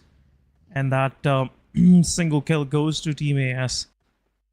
Unfortunate for AS, they have lost Hasni because Hasni been doing some good work with his mid to long range fights, and now AS is left with only 3 players. But talking about the circle is shifting even further western, where it has left most of the part of El Pozo as well. Some of the edges of El Pozo are already out, and 52 Esports from La Cobria, they had made a great rotation, and now they're sitting up north in this next phase of the game. It's just stage 2, and a lot of these teams are trying to find their way in. But Khan drop downs from the height and knocks himself out, and now AS is only 2-man standing. Revival will happen definitely, but Blue Zone is also taking, so 52 Esports is also abandoning the situation. But one is finding some success, and now 1-for-1 have knocked out another player of AMZ XH2E, Tuffwell, Rahman, and Team Amines is out. First team to leave. HR with solo survivor, XT with 2-man standing. So 2 more contenders that could possibly leave us. 2 seconds. Right now, 1-for-1. Clear out this ridge line. The southern side of El Pozo. This could be some good position, and they have isolated 2 of the players from Team Bablu. Destroyer down, giving some damage to Sirius, so not allowing Sirius to even close in to the players of TG, so that's just really helpful. But someone gotta keep watching that angle. Oh yeah. Because at any time, there could be a possible push. But Oxy takes down Gokubot. Oxy have a position to their name on the northern edge. Se7en is quite split up. Magnus is also joining in. But 52 Esports goes on to the player of HR. Tears is holding on to this position. Walud going in. There might be one of the players get flushed out. Walud pushing forward. Tears is holding on to his position, not giving his footsteps. Last guy. Oh my goodness. Oh my goodness. This will be a disaster. This could be a disaster. And there you go. He gives out his position. And we'll take no one down. It's over for HR. It is over. It is over for Team HR at the hashtag number 15. 14 teams right now surviving, but 52. Talking about them, they did a good initialization against the Team HR even right now. With the Molotovs, the throwables, they forced the guy out from the Team HR tiers to come out into the open, take the fight at that time, and that is where the complete trio strikes at the team. But Pop from AS, he's in the vehicle, and the vehicle is completely in the vision of the Team 52. But no, from the different angle, Khan is going to take some shots on Salman. did some damage, but Salman was lucky enough that he got into the cover of Alud. Also is out here with the 6x scope, waiting out for Khan to show his face again, but they're outside of the circle. 200 meters, they still have to make their way inside, but Team Tough, Team RD, Team SLX, and even there is another team that is in the close line, and the 3-way, 4-way deadlock that possibly can happen. Still, Essen, I still say that 10 to 15% of the area of the circle is still inaccessible, and even the circle is, even the airdrop is in that inaccessible area. Oh my god, it is a big setback for the team that want to go towards the western region. They want to take out the western cities for themselves, but the position, the mountain top, it's not gonna let them. It's not gonna let the players stay there for that long, because from even the long range you can be spotted. Your car can be spotted at that time, and if it does, you are completely at the mercy of the other team, whether they're gonna take the shots on you or whether they're gonna like leave you out and move their own separate ways. But RD, they also have to make sure that the position that they're in, they have to change it. They have to make their way more inside of that circle and in a safer path, in a safer region. But the complete area, the complete region that they are in, it's contested. The right side, it's contested by, in fact, Se7en Esports and Team Tough. On the western region, there's a Team XGeneration and 141 Bublu. But in the kill feed, QWERTY and Team AS once again taking the fight. As we're seeing them taking the fight, there's also the Team Hashtag and the Team Magnus initializing as well. RD Pinkman, he's waiting out. He's waiting out for the circle, and as the circle takes another shift towards the northern side region, somewhat a centralized position to the prior circle, now the team is once again outside 200 meters of the circle. RD Shahir has also been spotted by the XGeneration Psycho. Tap fires on the players, but the players goes on the reload. This can be a threat that the player might be able to save himself up, but no. QWERTY freestyler, QWERTY from a different angle, a third-party shot, and look at that. It has marked an end for one of the player for the Team RD, and the second one is also bleeding. Yeah, it's also bleeding. Pegasus is the one knocked out. Pinkman, last man standing. He's trying to find his way out of the circle. He's a solo survivor right now. But I was trying to do something with themselves, trying to find anything. But now they couldn't find even a single point. But now, in the kill feed, Magnus going against Hashtag. Team SLX. Now they have some intruders coming their way. Magnus confirms one of the players on Hashtag. Hashtag down to, I believe, last two surviving. But XGeneration goes against the player. Tuck takes down one, takes down two. My goodness. What is Thug even trying to do? But Psycho drops down. Bublu JD sprays him down, confirmed, and Psycho gets confirmed as well. In the kill feed, Hunters take down Tokosaurus, confirms the elimination. And now Oxy, they have something for themselves to actually hang on to find a way inside the circle. They have made sure 7th element bleeds when they're trying to find their way into the circle, and they have now the total control of the northern area. There is no contention whatsoever for them. But right now, Khan from AS is going against R3G.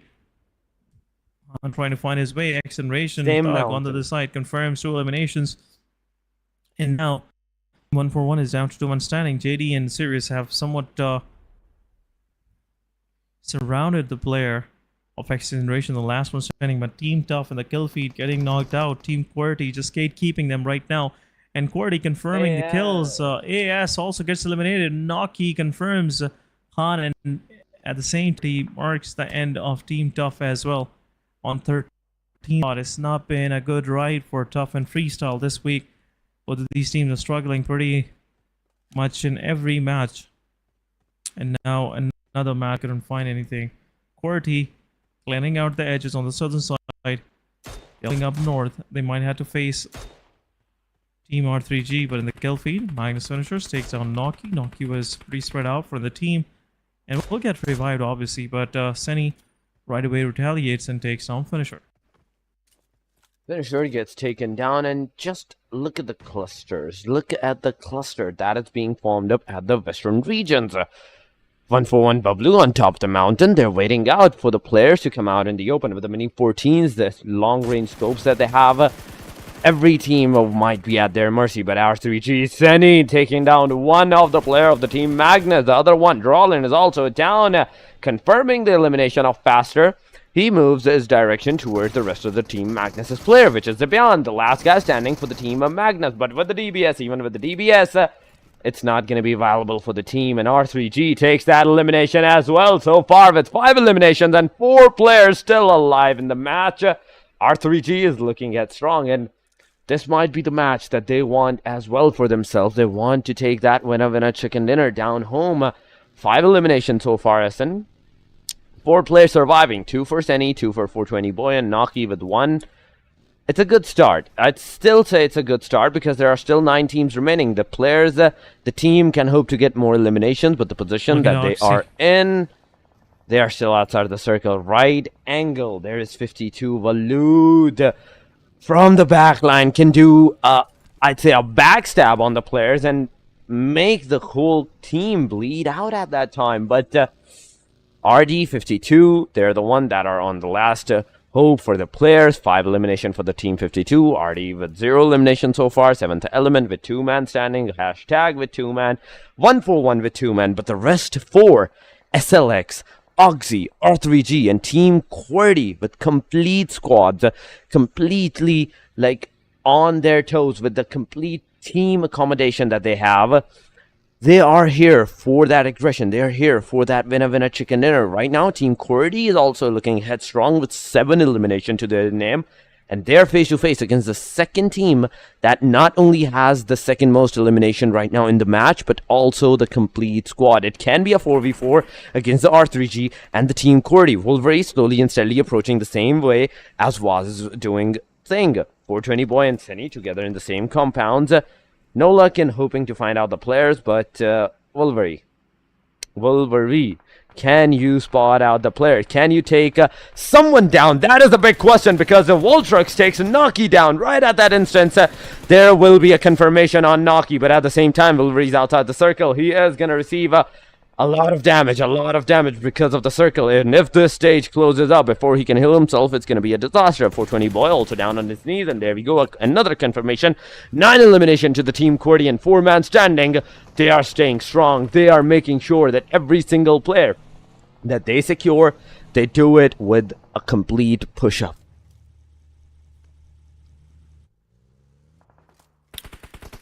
Still looks like Team RT, their way of descending down the valley was pretty much laid with some mines, and that's what Team QWERTY is doing right now. 9 eliminations. Team QWERTY is in a different swing today, and looks like Team QWERTY is gonna unleash their wrath on the remaining players in the lobby. There's nothing much left for Team QWERTY to prey on, and R3G 2-man standing right now, just holding their tails between their legs, just waiting for Team QWERTY to make any move so they can punish them. It's only 1 shot to their name, and 1 utility, 1 precise utility can do the job. But Team QWERTY slowly and steadily making their way in. They know that next location that they will be putting their eyes on is where R3G is holding on right now. They can't where else.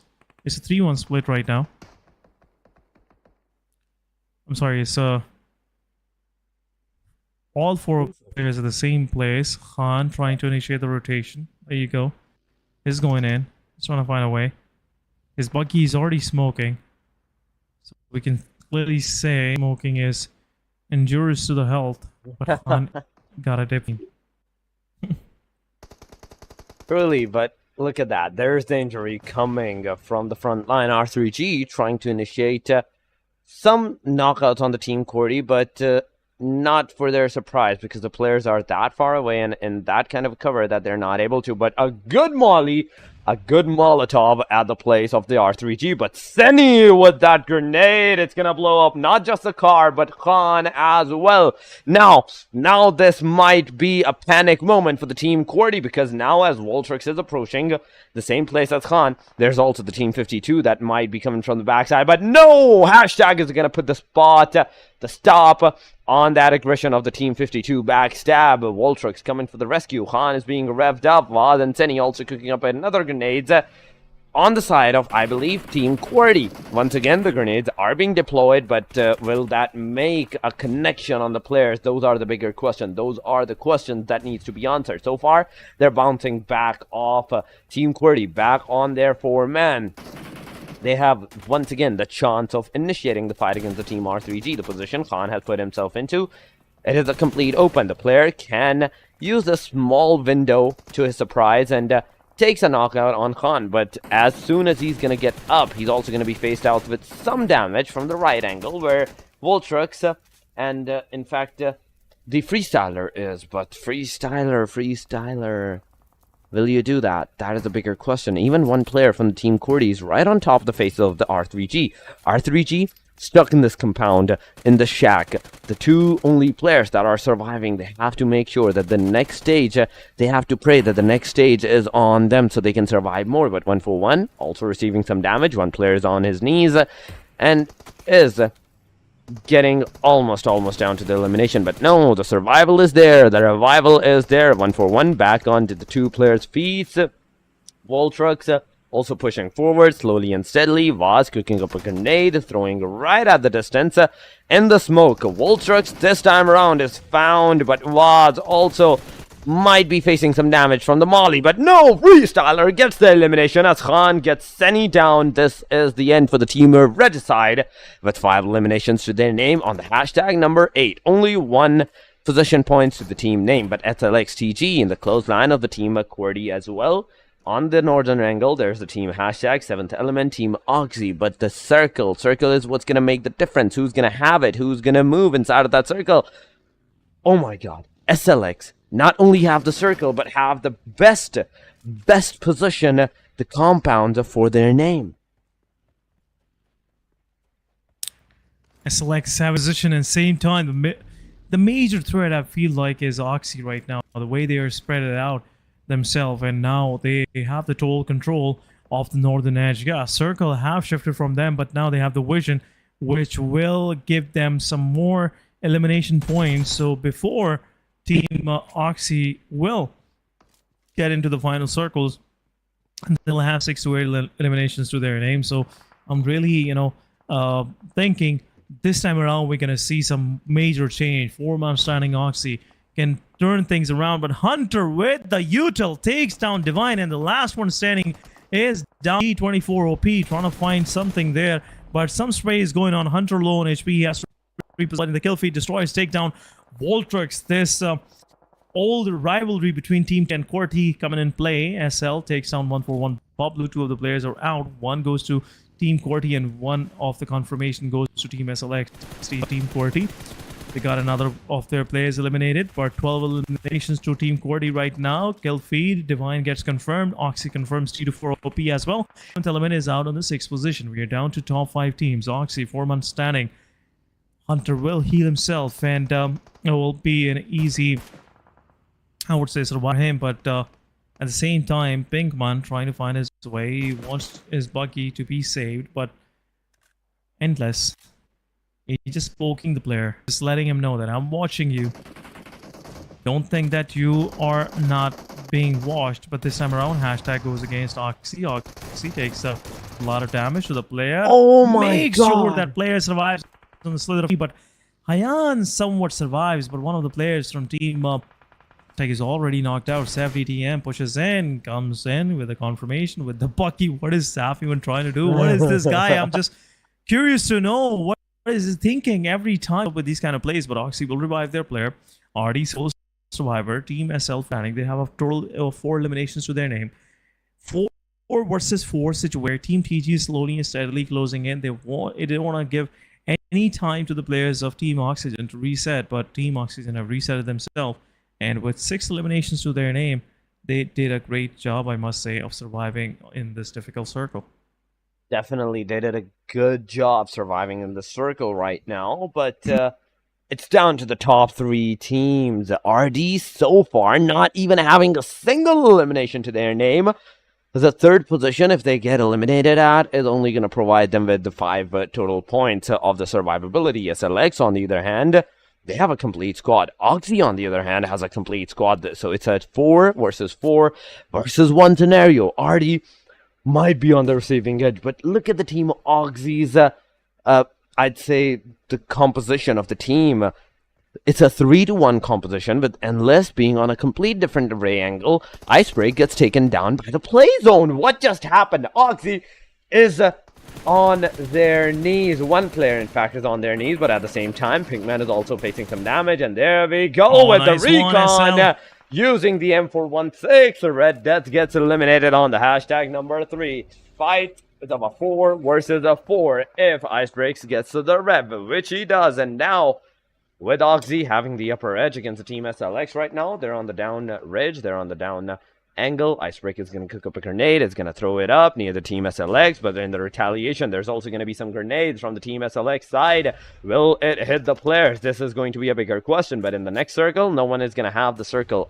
The position that you can survive is going to be the mid of the circle.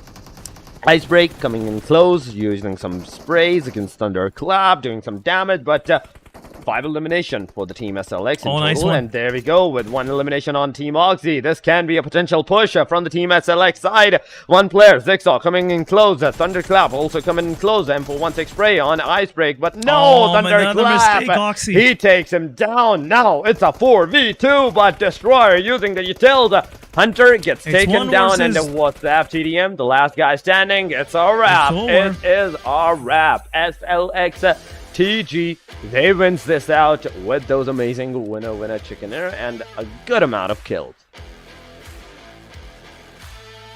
Yeah, some good kills and a winner chicken dinner for the Grounders. I must say it's been a need of an hour for them to actually win this kind of match, and Oxy made some mistakes. They were trying to find anywhere where they can actually have some hold on to, but no, that's been the story. But anyhow, winner chicken dinner goes to Team TG. Let's have a quick look where this chicken dinner will push them on the overall leaderboard. That's a big question, because 2 more days of action and that will be over. Only 8 more matches to go, and if the team is unable to qualify, their year-long hard work just down the drain. You know, that's nothing else left for them in the next year as well. So they're gonna start from the 0 once again. But winner chicken dinner animation repeating back and forth. This has been happening. But yeah, I guess once again, yeah, make sure that it's TG's chicken dinner, so it'll be 3 times. These small things happen during production. Definitely. It does happen during the production, but yes, SLXTG nonetheless got that winner chicken dinner for themselves. But the eliminations that they got and the total ranking, that is the biggest surprise. That is the big surprise. On which position they're in that overall ranking, including the week 1 completely matches. And in this week all alone, because this match was a good one, was a good start to the team as well. And we have to see how many eliminations, how many points that the team has secured in the total and in the overall ranking as well. But right now, going to the straight MVP, it is Team QWERTY's Freestyler. 8 elimination, but look at the damage. The damage, nice and look at the damage. 619. Where the rest 200 is going to be another question that his teammate might be asking to this guy. But 300 heal, he was knocked out 3 times in total, 6 knockouts. A survival time of 25 and 13 seconds. 0 assists to the guy, but the top players are here. 8 elimination. Freestyler, but look at the there's drop. The extra damage. The drop. There's the drop. Wolverine, 2 eliminations, 793. There is the damage. There is the damage. But Oxygen, Hunter, 2 eliminations, 682. Chipotter from Skyline XTG, and same Recon Noob with 3-3 eliminations each, 533 for Shipatter and 432 for Recon. Yeah, TG made sure that they don't overextend. They don't want to get punished because it was an open circle, and leaving your vital compounds can actually make you pay a big ransom in return. So yeah, Team TG was pretty careful while taking part in those final circles. They didn't overextend against Team QWERTY, and same against Team Oxygen. They weighed out their risk, and that's where Team TG was able to clutch the final fight. But match summary, it's all QWERTY, man. It's all QWERTY. We are seeing QWERTY once again in the picture, and definitely these kind of performances will push QWERTY into the top 16, and eventually QWERTY will qualify for the finals as well. That was a question in my mind, and there you go, answers coming from the side. Woolbury, first day playing all 4 matches, and on the very first day he confirmed some good numbers for himself, like 10 to 11 eliminations, and at the same time made his team survive for quite some time and able to, you know, get some good points for his team. But QWERTY with 13 total eliminations, 16 total points to their name, Skyline TT with 19 points, Oxygen with 12, Hashtag with 7, Bubble with 6, we have Redside with 6, 52 Esports with 5, and 5 placement points for Red Death. These 5 placement points are all thanks to Pinkman. He survived for that long in that small shack, stayed under the radar, didn't, you know, poke out his head, and got these 5 points, which could have been 0 for. Definitely. It could have been 0. It could have been.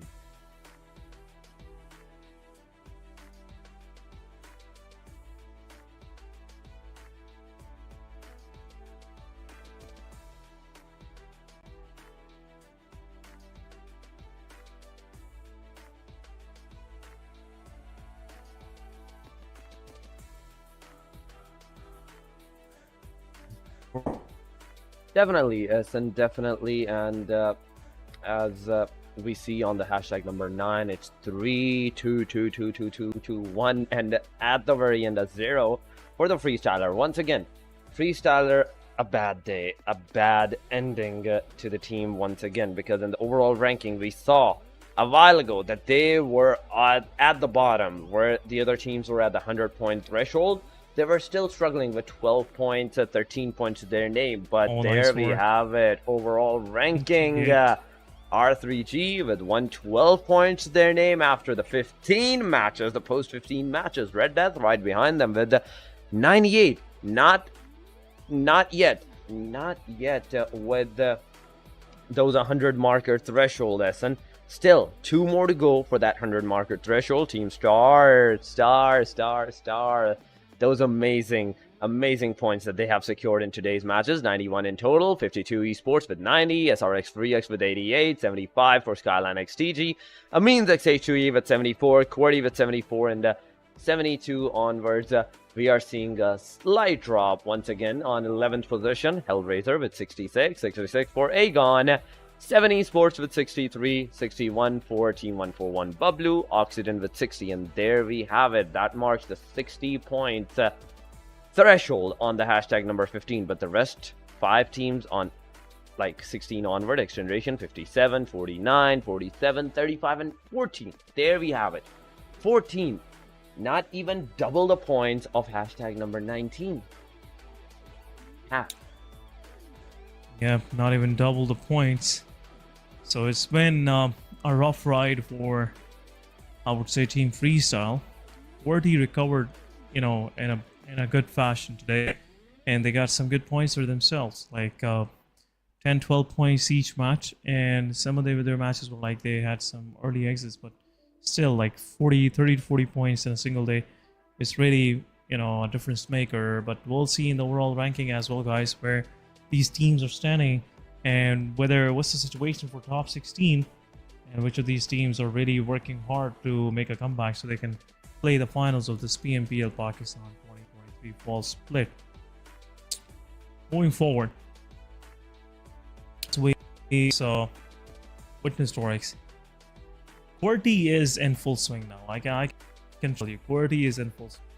the way they're performing and the way their confidence is reflecting in their fights and everything, it clearly shows that QWERTY have something, in their mind that is making them to play like this. And now the kind of performance they have, it's just too good. Truly, truly, and truly. But right now, let's go and watch the interview, I'd say, with the player that is doing a great job in the PMPL right now.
There we go, guys. Once again, we are back.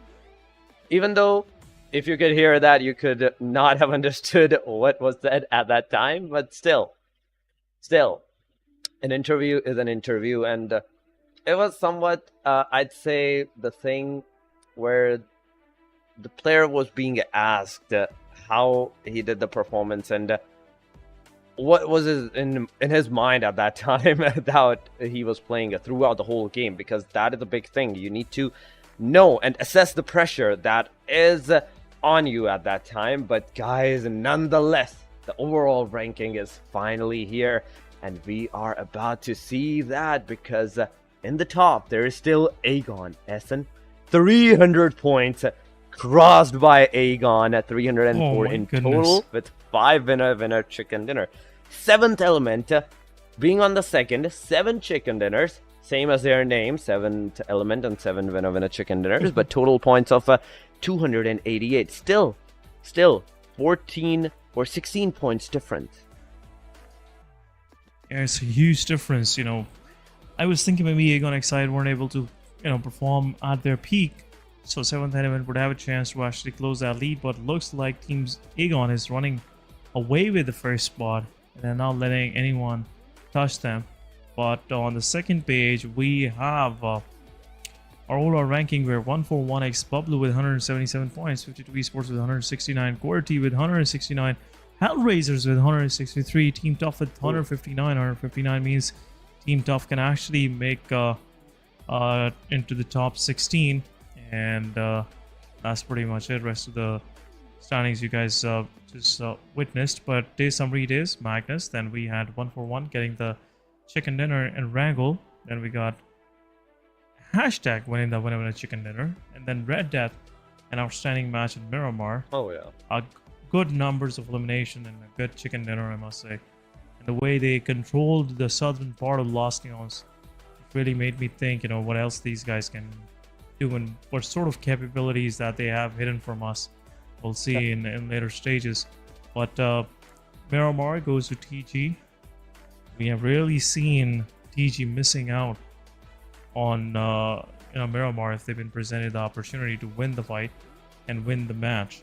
So they really make any mistakes. So that's been pretty much it for the day. It's been a day, I must say. And I personally felt like it was a slow day because we saw some of those matches, aggression was early on, and once that's done, it's over.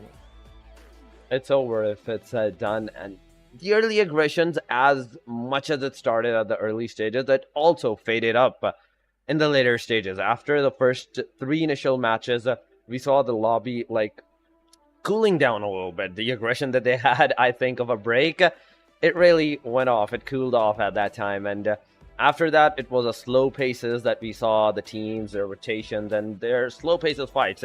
Even though in the Miramar, the last Miramar, we saw some early aggressions, but it was cut off right after those initial fights that happened. It was a complete ending of the matches. They were no longer fighting till the end, till the very end of the circles. But guys, this was all for today. The 5 matches have been done and dusted, and please give your support right here and at the same time on the official Instagram handles. This was all it for today. We will see you on the next one. Until then, take care. Have a beautiful night.